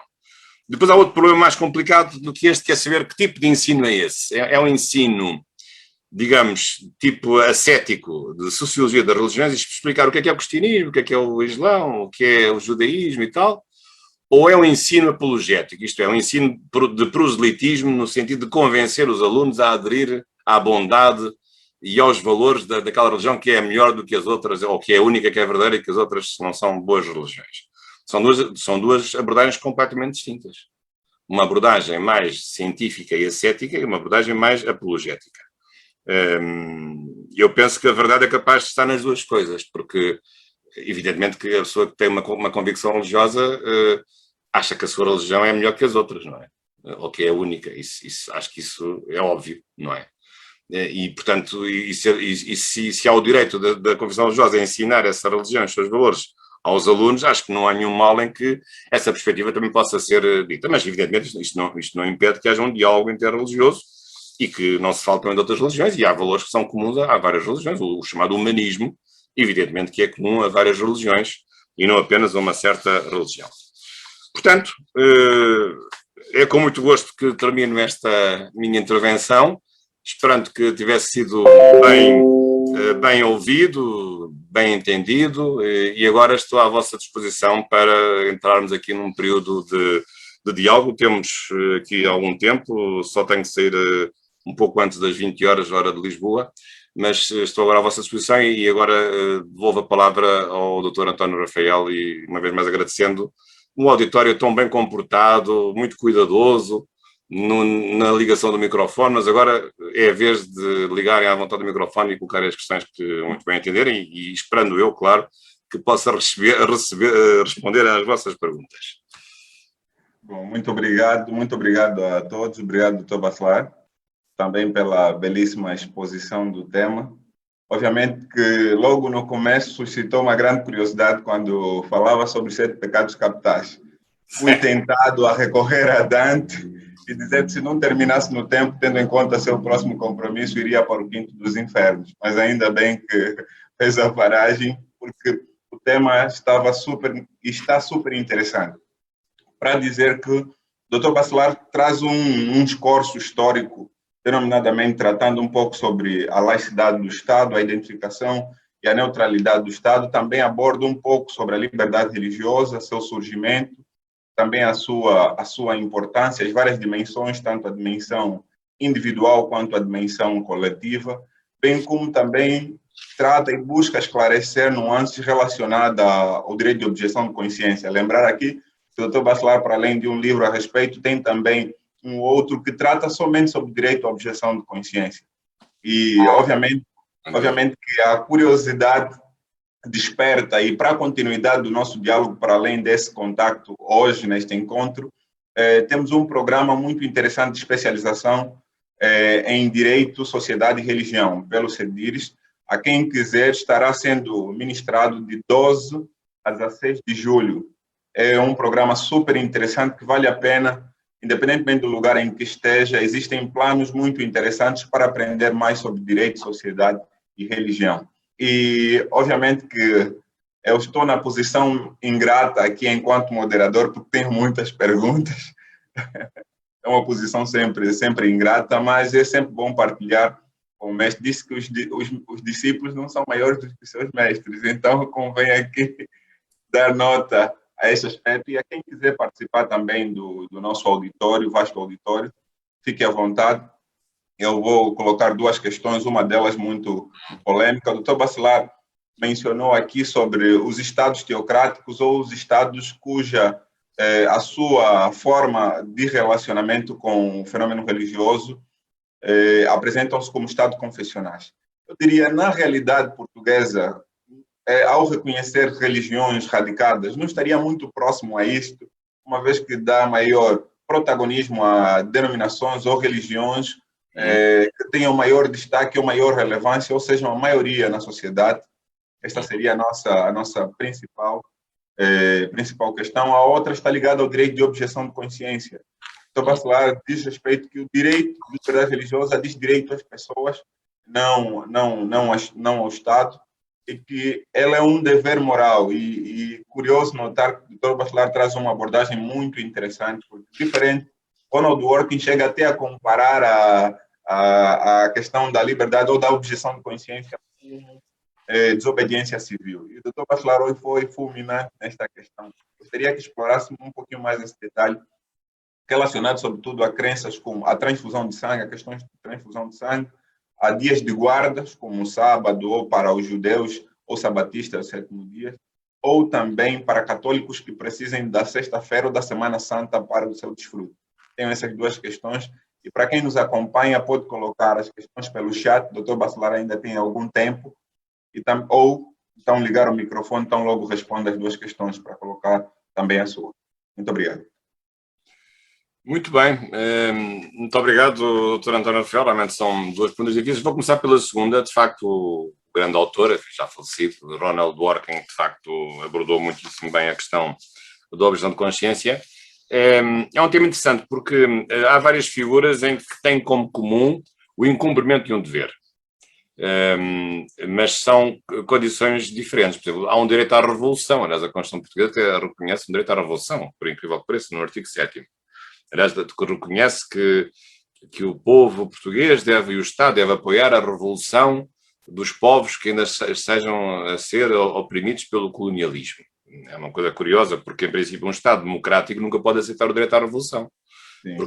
Porque o Estado democrático não aceita que a sua Constituição não seja democrática, evidentemente. Portanto, não pode haver um direito à revolução contra si próprio. Mas o que é curioso na Constituição Portuguesa é que a Constituição Portuguesa aceita o direito à revolução não contra o Estado português, mas o Estado português intervir e, digamos, interferir na esfera de outros Estados de uma forma revolucionária para libertar outras comunidades que não Estados de um jugo colonial, enfim, fazendo jus à sua história, precisamente porque também foi o 25 de Abril e a Constituição que permitiu a libertação, e ainda bem, embora tarde, dos países africanos de língua portuguesa. Mas, portanto, eu penso que digamos, há várias fórmulas, digamos, há vários institutos que se encruzam. Eu penso que a questão depois é uma questão complicada de definir os casos em que essa objeção de consciência funciona. E depois há problemas de saber se há uma verdadeira ou uma falsa objeção de consciência. Eu lembro-me, quando era jovem, que tinha acabado a minha licenciatura e fiz o meu estágio de advocacia, nos anos 90, 80, 90, 91, sou advogado desde 91, e eu lembro-me que na altura o meu estágio correu muitíssimo bem por uma razão muito simples, acho que por duas razões muito simples. Muitíssimo bem no sentido de ter tido muitas diligências, mas com pouco trabalho. Porquê? Porque, por um lado, houve o Papa João Paulo II veio a Portugal, julgo que em 91, 92, e houve uma amnistia e, portanto, nós íamos aos julgamentos e acabavam logo porque o procedimento criminal estava amnistiado. Portanto, aquilo não dava trabalho nenhum e tínhamos logo a assinatura do juiz. Era logo uma diligência que era feita em 5 minutos. Portanto, fiz várias dessas, assistia a várias coisas dessas. E, por outro lado, também havia, na altura, o Estatuto de Objeção de Consciência, porque na altura o serviço militar ainda era obrigatório, mas o Estatuto de Objeção de Consciência tinha que ser reconhecido pelo Tribunal. Era uma decisão judicial.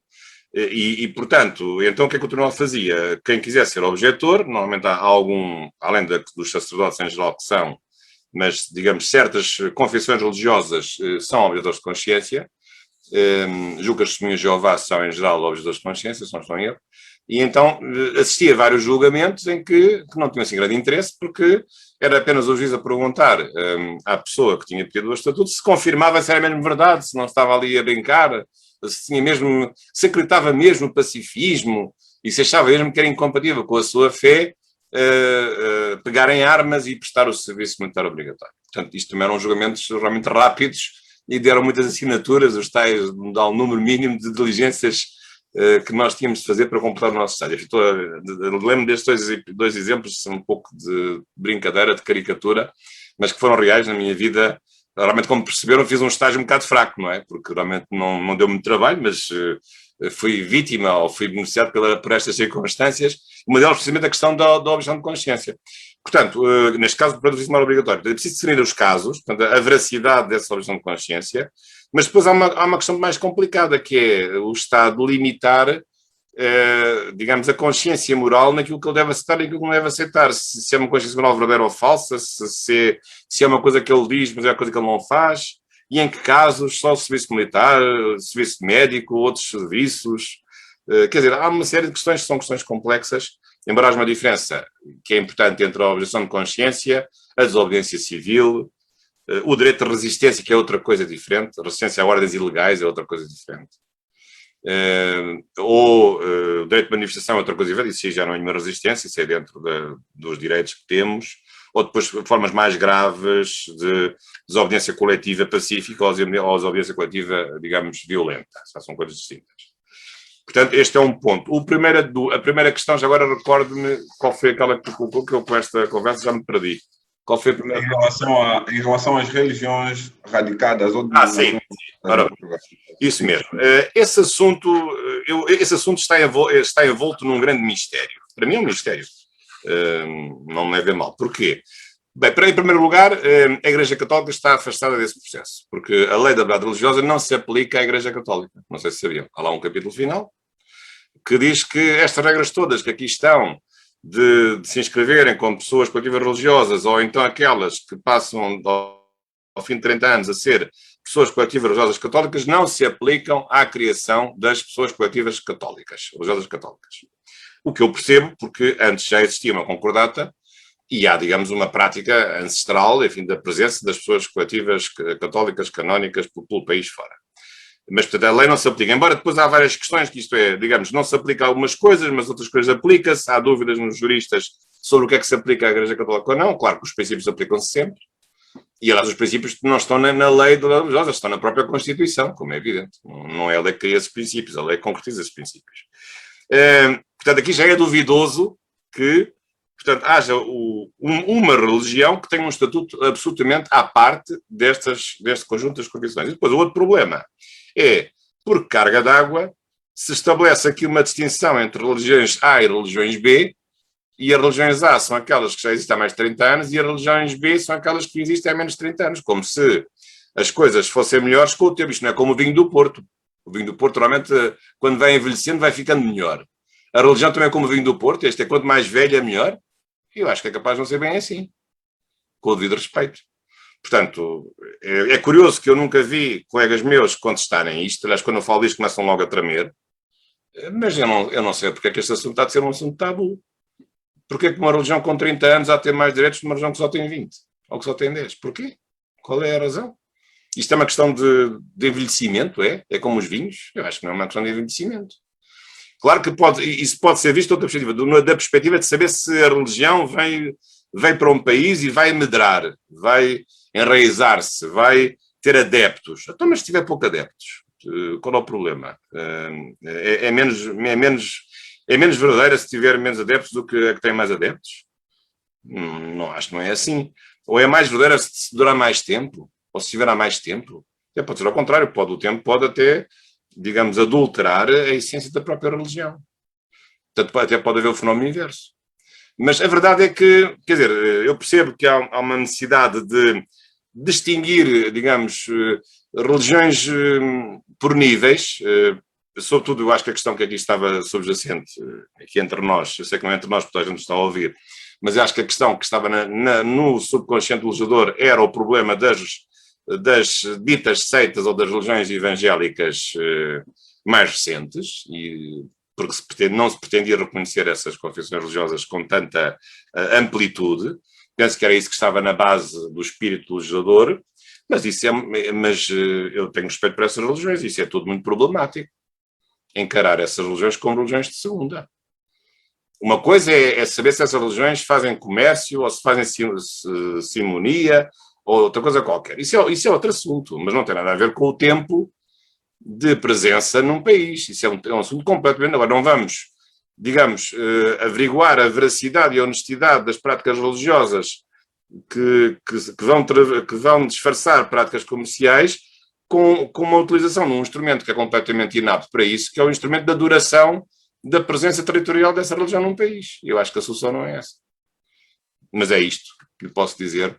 Mas não sei se aqui nesta matéria os meus colegas aqui de Portugal concordam comigo, mas, olha, eu tenho a minha opinião e eles não podem levar a mal porque não ter a opinião deles, eu tenho a minha. É assim que isto funciona. Muito obrigado. Isso levanta um outro debate em relação às formas de financiamento das igrejas. Nós sabemos que as igrejas podem se autofinanciar por via de ofertas e dízimos, E, obviamente, que não se exclui aqui a questão da doação, mas não coloca, não cai em xeque, uma vez que, sobretudo na questão de financiamento com dinheiros públicos para templos ou para igrejas, uma vez que estas mesmas não são destinadas a todas, ainda na perspectiva das religiões ou denominações radicadas, porque também transportando um pouco para a nossa realidade, poderá o poder público financiar igrejas com dinheiro do erário público ou do erário? Simplesmente.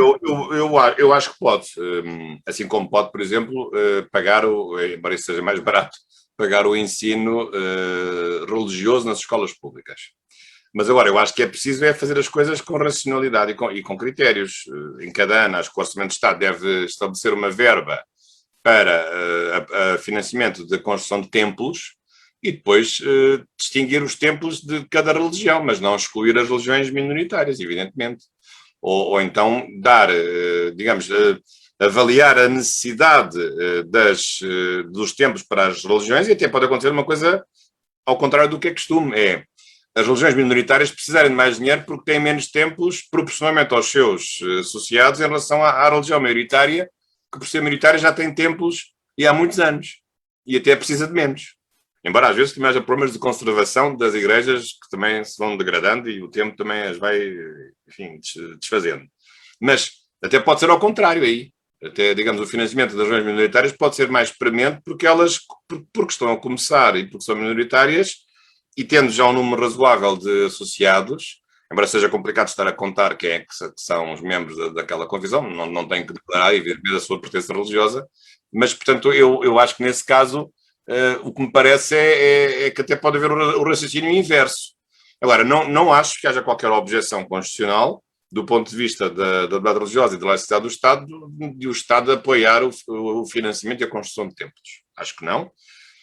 Tem havido outros problemas mais complicados, que é a utilização de casas privadas particulares para a instalação de templos, e isso depois gera às vezes conflitos de vizinhança. Às vezes por ódio religioso, outras vezes por coisas incómodas, de haver, enfim, celebrações religiosas animadas, com muitos cânticos e com muita música, às vezes à noite, ou durante o fim de semana, e as pessoas querem estar no seu sossego. Eu sei que tudo isso é complicado, às vezes, e as estruturas não estão insonorizadas, usam garagens, usam apartamentos em zonas residenciais. Também não tem maneira de não ter outros sítios que possam utilizar, evidentemente, não tem dinheiro ainda para ter templos próprios, digamos, separados de habitações privadas.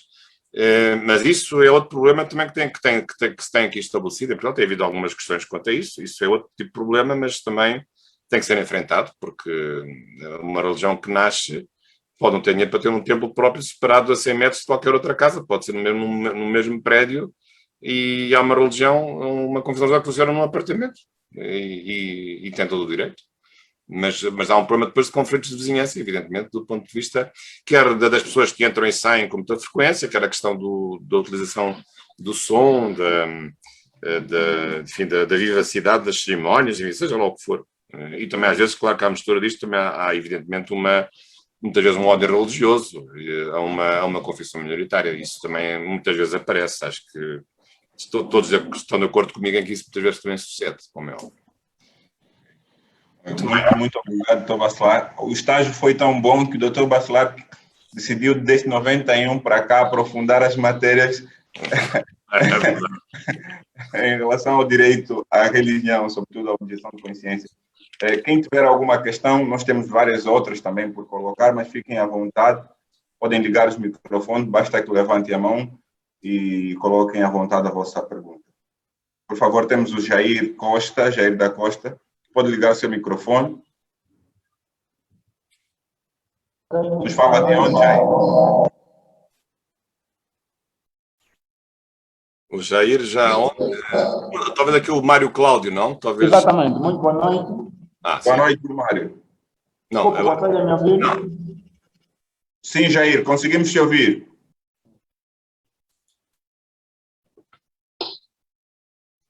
Sim, boa noite. Boa noite. Ok, obrigado. Bem, na verdade, nós chegamos literalmente atrasados na aula, mas conseguimos ainda assim anotar algumas questões. E eu gostava de, em sede de direito religioso, que foi o tema expresso, colocar essencialmente duas questões ao professor Bacelar Gouveia.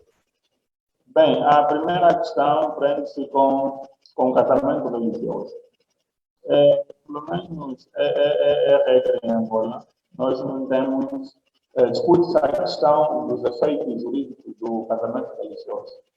Entretanto, gostava de saber do professor Bacelar Gouveia como é que aprecia, como é que compreende essa questão do não reconhecimento do casamento religioso, pelo menos para efeitos de partilha de herança. Apenas é reservada a questão da partilha em sede do próprio direito civil, não é mais a nível do próprio casamento religioso. Portanto, não há, consequentemente, se considerarmos aqui a questão da partilha de herança, e até porque também há um outro fundamento, pelo menos para efeitos de divórcio, né? Para efeitos de divórcio, já que em sede do religioso justifica-se que aquilo que Deus une, o homem não separa. Então, quase que na perspectiva da partilha de herança em sede de divórcio não se discute.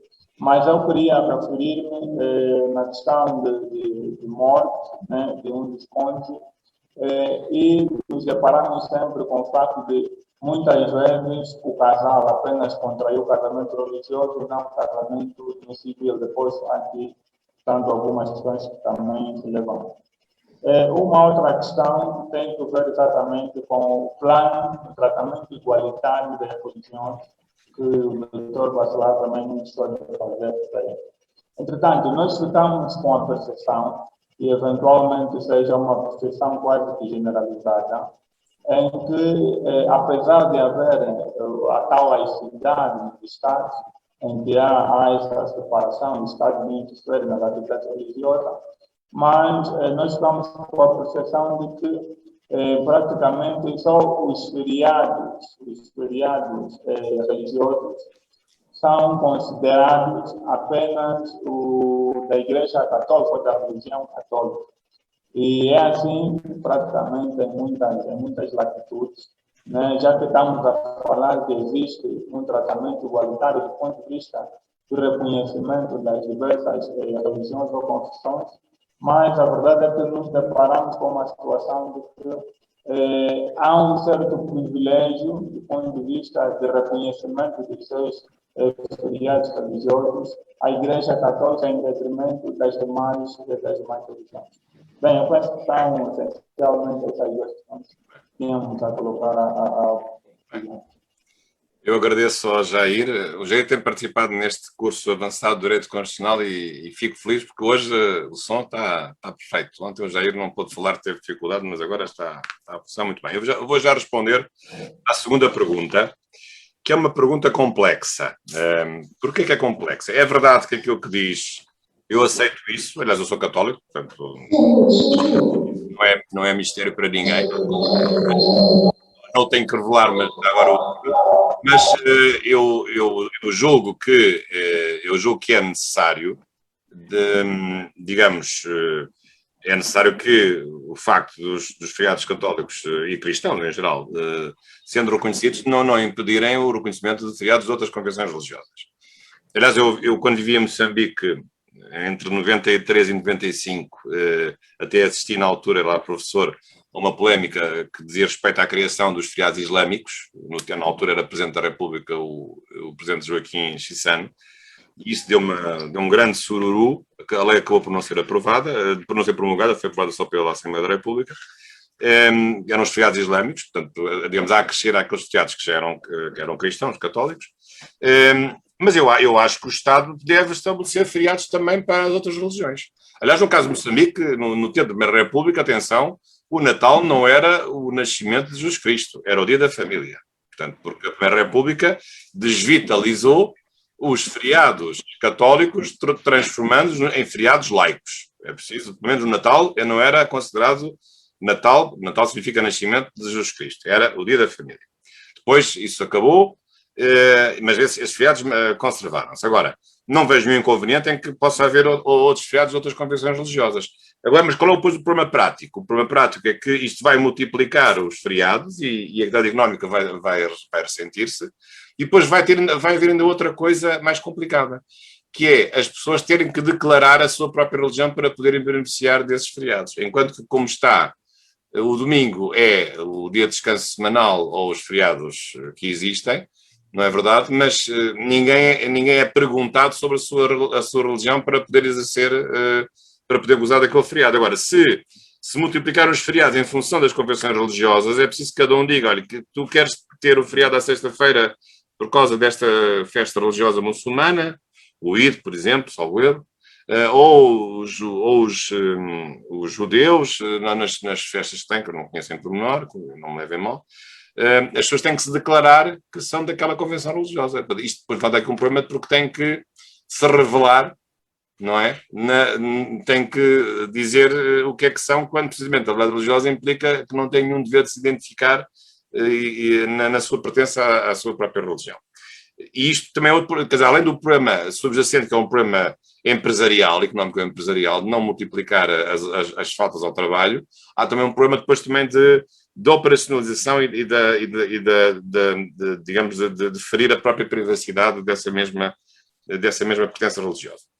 Agora, mas eu penso que há um caminho, como em tudo na vida, eu penso que tem que haver aqui um caminho equilibrado. Há aqui um espaço de equilíbrio em que se pode aceitar reconhecer 2 ou 3 feriados no Islão e no judaísmo. Penso que isso não há qualquer problema e penso que isso resolve o assunto. Aliás, o caso na Europa, por exemplo, a Sexta-feira Santa, que é um dia muito importante para o cristianismo, como sabem, são poucos os países da Europa que a Sexta-feira Santa é feriado. Não sei se sabiam.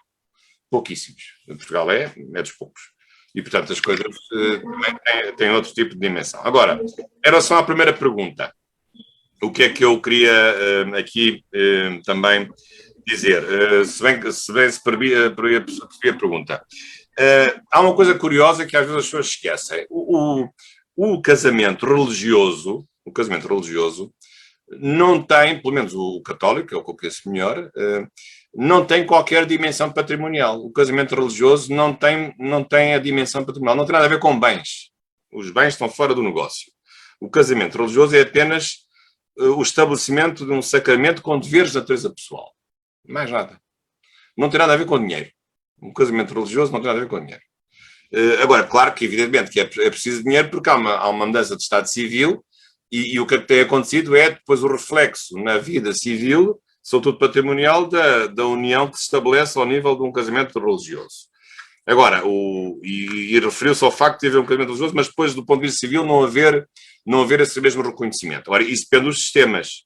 Portugal, há muitos anos, tem o sistema do reconhecimento civil do casamento católico, do matrimónio. Portanto, quem casa canonicamente não tem que casar 2 vezes, casa só perante a Igreja, mas depois esse ato não tem que ser repetido perante o Estado, mas tem efeitos civis, como se fosse praticado perante o conservador do registro civil. Portanto, há uma automática transcrição, uma eficácia civil de um ato que é em si celebrado só pelo ministro do culto, embora haja um processo por de publicações que funciona também nos termos do Estado, no registro civil, previamente. Agora, não vejo um problema que isso também possa ser estendido a outras confissões religiosas. Aliás, a solução portuguesa, que é até um certo ponto original, nós, no fundo, nós temos neste momento em Portugal 3 tipos de casamentos. Temos o casamento civil só civil, não tem nada a ver com religião. Temos o casamento canónico, o matrimónio canónico, que tem efeitos civis automáticos. E depois temos uma terceira figura, que é o casamento civil sob forma religiosa, mas não é o católico, é outras formas religiosas de outras religiões, daquelas tais radicadas, não de qualquer uma, mas só aquelas radicadas. E, portanto, só que esse casamento, na prática, do ponto de vista patrimonial, é só um casamento civil.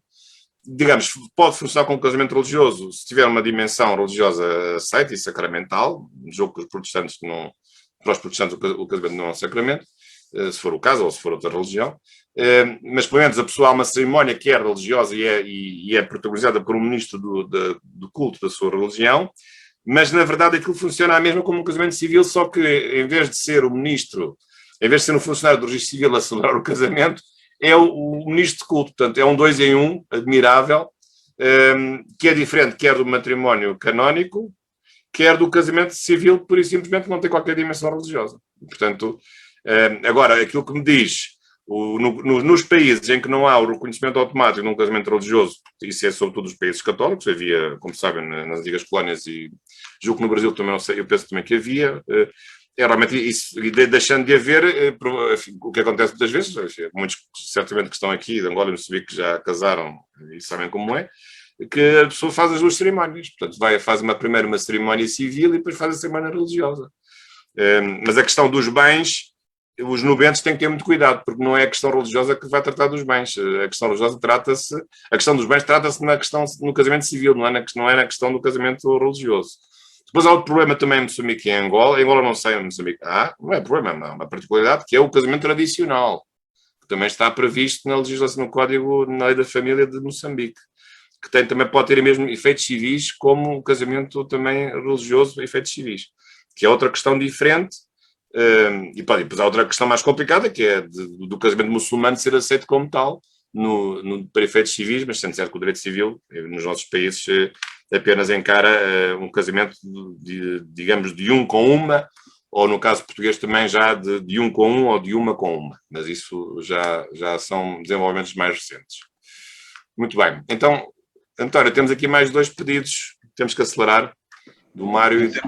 Temos de acelerar, a ampulheta está viradíssima. Está. Temos aí mais 12 minutos antes do Dr. Bacelar migrar para outro encontro.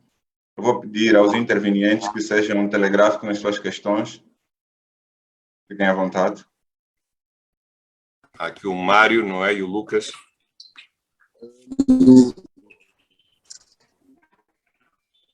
Dr. Lucas, por favor. Bem, parece que quem pediu primeiro foi o Mário. Eu queria dar esta... Sim, boa noite. Se não se importa. Acho que o Mário pediu primeiro. Sim. Mário, estamos com alguma dificuldade em ter o seu retorno. Vamos ao Mário. Posso falar, então? Lucas? Acho que sim, Lucas. Sim, acho que sim. Ok, muito obrigado. Sim, boa sim, noite. sou eu que estou a falar. Então, deixa o Sim, Mário. muito rápido. Tive uma pequena discussão com um colega.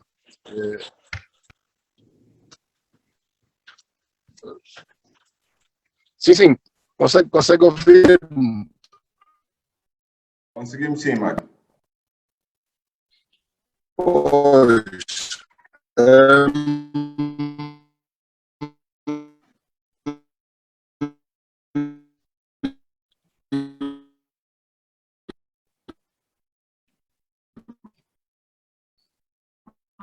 Mário, não estamos tendo acesso ao seu som e a imagem também não nos ajuda. Talvez o Lucas. Verificar a conexão. Senão, nós podemos avançar com o Lucas, depois voltamos assim, Mário. Ok. Obrigado. Fala o Lucas. Mas também estou a ouvir aqui a interferência do Mário. Mário, teria como colocar o seu microfone no mute, por gentileza?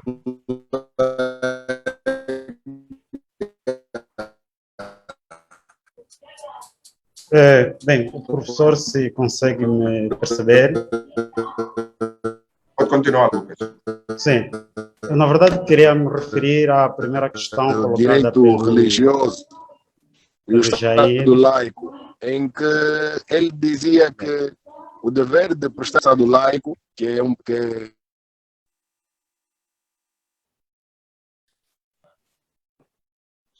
Lucas. Mário.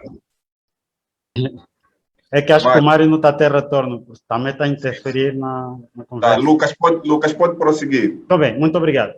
Vou ser rapidinho. É a questão colocada pelo Jair, a questão dos feriados religiosos. Na verdade, não fiz um estudo aprofundado, mas a informação histórica que tenho é que houve a Igreja Católica, muitas vezes houve aquelas interferências do poder temporal, referindo-se aí aos reis Luís XIV e outros, com os papas naquelas guerras. provavelmente tem a ver com questões históricas.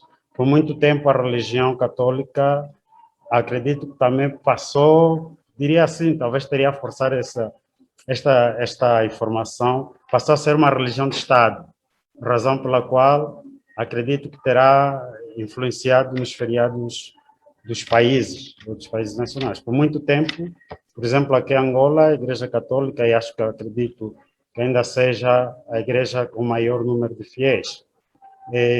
Digo, a confissão religiosa, que é católica, depois veio acredito que esta influência fez com que estes feriados também fizessem parte do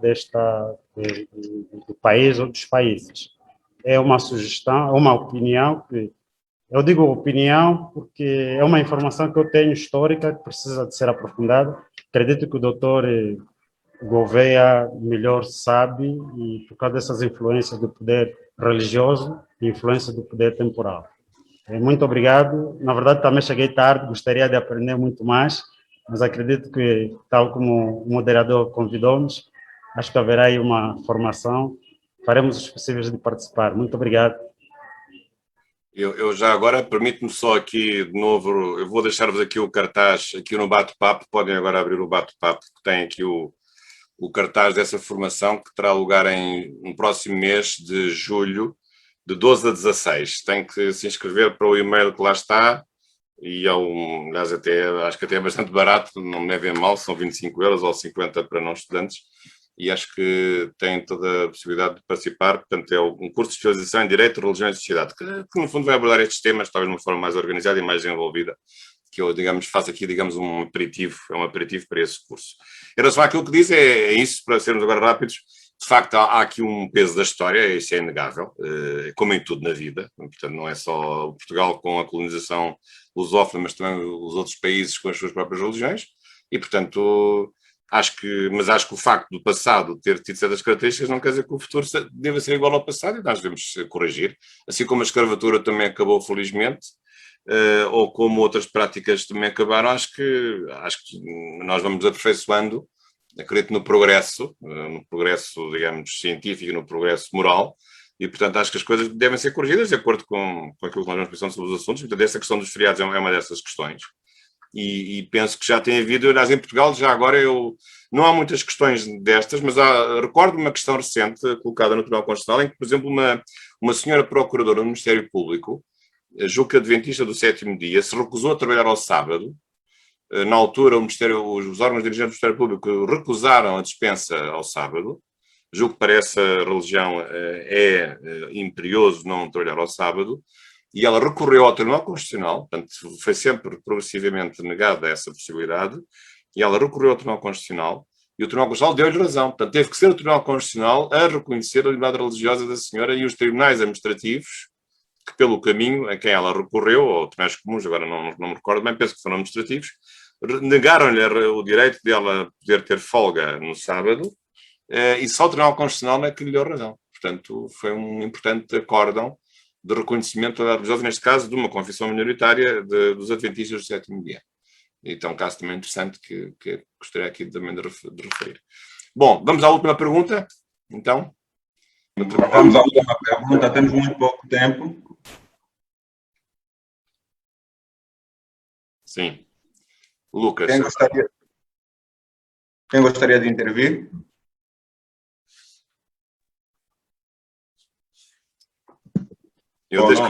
Eu deixo ficar aqui o meu e-mail, já agora, para me contactarem, se quiserem, deixo aqui o meu e-mail, ou através do Facebook. Portanto, quem quiser depois ou pedir informações, ou, enfim, sobre a minha matéria, tem aqui o e-mail, jornalslogovelive.com. Sim, senhor, vamos para a última. Doutor Bacelar, sim. Nesses 20 anos, que avanços e que retrocessos poderia retratar muito rapidamente, de forma telegráfica, e o que poderia mudar para o futuro? Mudar nestes 20 anos de passado desta lei? Nesses últimos 20 anos, quais são os avanços e os retrocessos que pode identificar? Quais são as perspectivas futuras? Eu acho que o principal retrocesso é a redução da importância da religião no espaço público e na condução da sociedade. Portanto, há aquilo que as religiões chamam a secularização, e, portanto, isso depois tem uma série de implicações nas opções morais das pessoas. Enfim, não estou aqui a falar em questões concretas, mas é evidente que, digamos, a diminuição da influência social da religião tem como contrapartida coisas menos agradáveis, como o hedonismo, como o materialismo, como o consumismo, etc. Porque, em princípio, as religiões apelam mais a uma visão mais espiritual da vida e não tanto uma visão meramente imediatista e consumista. Essa é a primeira questão. E depois a outra questão, que é também bastante preocupante, é que, ao contrário do que se pensa, quando nós reduzimos a religião do espaço público, não estamos a ser mais tolerantes ou não estamos a ser mais respeitadores da verdade religiosa. Estamos, no fundo, a afastar todas as religiões, porque estamos, no fundo, a impor uma outra religião, que é uma religião negativa, que é a religião da não-religião. E às vezes substituímos os valores das religiões, que podem não ser conformes entre si, embora haja uma parte que seja comum, por valores que são contrários aos valores religiosos e que também funcionam como uma anti-religião, digamos, enfim, sei que isto é uma afirmação já um pouco mais polémica e complexa, e é desagradável para alguns, possivelmente, mas eu acho que certas opções que se vão impondo são opções que são no fundo, são antirreligiosas. E portanto, isso também é uma religião. A antirreligião também é uma religião. É a diferença entre a laicidade e o laicismo. Precisamente aqui está. E até curiosamente, eu acho que, ao contrário do que se pensa, o pluralismo religioso pode ter uma vantagem na defesa das religiões, que não é pôr a religião maioritária contra as religiões minoritárias ou as minoritárias contra a maioritária, não é nada disso. É, no fundo, a religião maioritária unir-se com as minoritárias ou as minoritárias unirem-se com a religião maioritária para a defesa de um bem comum, que é a capacidade de intervenção de uns valores religiosos na vida coletiva, que muitas vezes enfrenta dificuldades dada esta secularização e a redução dos valores religiosos do espaço público, enfim, no ensino, das escolas, na política. Às vezes não me parece que a religião tenha grande influência, porque aquilo que nós vemos não é assim realmente muito agradável. E mais não digo. Bem, e temos que ficar por aqui. Realmente eu tenho que participar agora no outro curso. Tá. Um último minuto, uma vez que nós notamos que fala com grande saudosismo dos últimos 20 anos, sobretudo ter feito parte da composição da feitura desta lei. Poderia falar em um minuto, muito rapidamente? Eu só participei na primeira composição, posso dizer, a primeira composição foi 2013 a 2009. Aliás, eu não concluí o mandato porque na altura fui eleito deputado em 2009 e renunciei ao cargo de membro da Comissão de Liberdade Religiosa, que é uma comissão consultiva. Aliás, que não é remunerada, não pensem que aquilo é um taxa, porque não é taxa nenhum. Embora até tivesse na altura feito 2 viagens que foram pagas pelo Ministério da Justiça em 2 congressos internacionais, aliás, muitíssimo interessantes, um na Argentina e outro no Uruguai e outro, penso que até 3, outro na República Checa. Mas o que é que eu achei que realmente foi, digamos, a grande dificuldade que nós na altura enfrentámos era, bem, para já uma coisa que me impressionou muito positivamente foi a cordialidade da relação entre as pessoas de diferentes religiões, porque há 5 membros, 2 indicados pela Conferência Episcopal Portuguesa e depois outros 3, um indicado pela religião judaica, outro pela religião muçulmana e outro pela religião hindu. E sou amigo dessas pessoas, algumas já não estão lá, e realmente fiquei impressionado com as boas relações que se estabeleceram com essas pessoas, devo dizer. E, portanto, isso acho que é uma coisa muito interessante, e acho que devo dizer isso com toda a sinceridade, porque me impressionou essa boa convivência. E depois, e também nunca, no meu caso sendo católico, nunca ninguém também se incomodou pelo facto de eu estar lá a desequilibrar, possivelmente, um equilíbrio que devia ser mais favorável às religiões minoritárias do que propriamente às religiões minoritárias. Portanto, nada disso aconteceu e eu acho também que agi de acordo com a minha consciência e com o espírito de lealdade e de igual proteção das várias confissões religiosas, não obstante o seu número e a sua representatividade. Pelo menos fiz esse esforço. Depois, em questões mais concretas, não tive muito tempo, mas era aquela questão que eu vos referi do yoga, não é? Queria ser uma religião, provavelmente, e coisas assim um pouco disparatadas, de pessoas que pediam o reconhecimento de religiões de vão de escada, que não tinham nem estatutos, ou tinham assim uma folha assim muito vaga que acreditamos num Deus que está nas árvores e nos passarinhos e assim umas coisas sem nexo, também apareceram por lá, portanto, processos manifestamente mal instruídos, portanto, coisas que não tinham grande nexo, e portanto percebia-se que não eram religiões para ser levadas a sério, porque nem sequer sabiam explicar-se no seu credo fundamental. Portanto, isto não é, e estas então eram logo rejeitadas porque nem sequer se conseguia perceber qual é que era a sua doutrina, não é? Mas pelo menos uma exigência mínima informal, ao menos, dá logo para afastar aquilo que não tem qualquer consistência, que não passa de uma emoção de alguém que se sente tocado por Deus numa qualquer revelação que tenha tido. Isso também aconteceu, portanto, rejeitar logo liminarmente processos que não tinham pés nem cabeça. Mas o papel é um papel consultivo, isto é, ou quando há um registro de uma pessoa coletiva religiosa, o registro tem dúvidas, pergunta à Comissão. Outras vezes é a Comissão que dá um parecer sobre se uma religião já está radicada há mais de 30 anos. Também fez-se várias, na altura, portanto, há várias dezenas, aliás, de religiões radicadas, são todas protestantes porque são locais. A Igreja Católica está fora disto. A comunidade islâmica de Lisboa penso que já está radicada, a comunidade judaica também.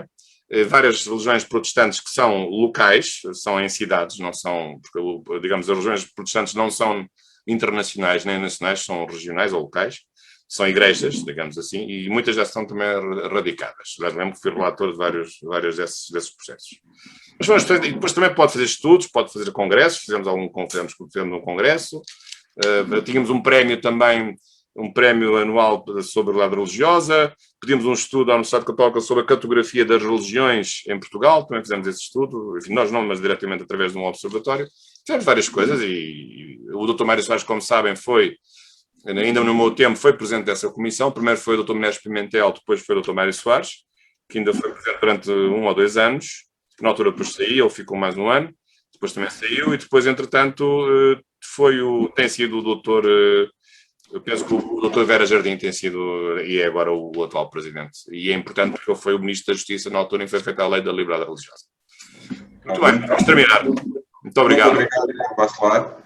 Então, nós nos encontramos no dia 12 de julho, às 16, para o curso Direito, Sociedade e Religião. Contamos com cada um de vocês. Um abraço, Dr. Bacelar. Obrigado, eu vou desligar. Muito obrigado. Boa tarde a todos e muito obrigado.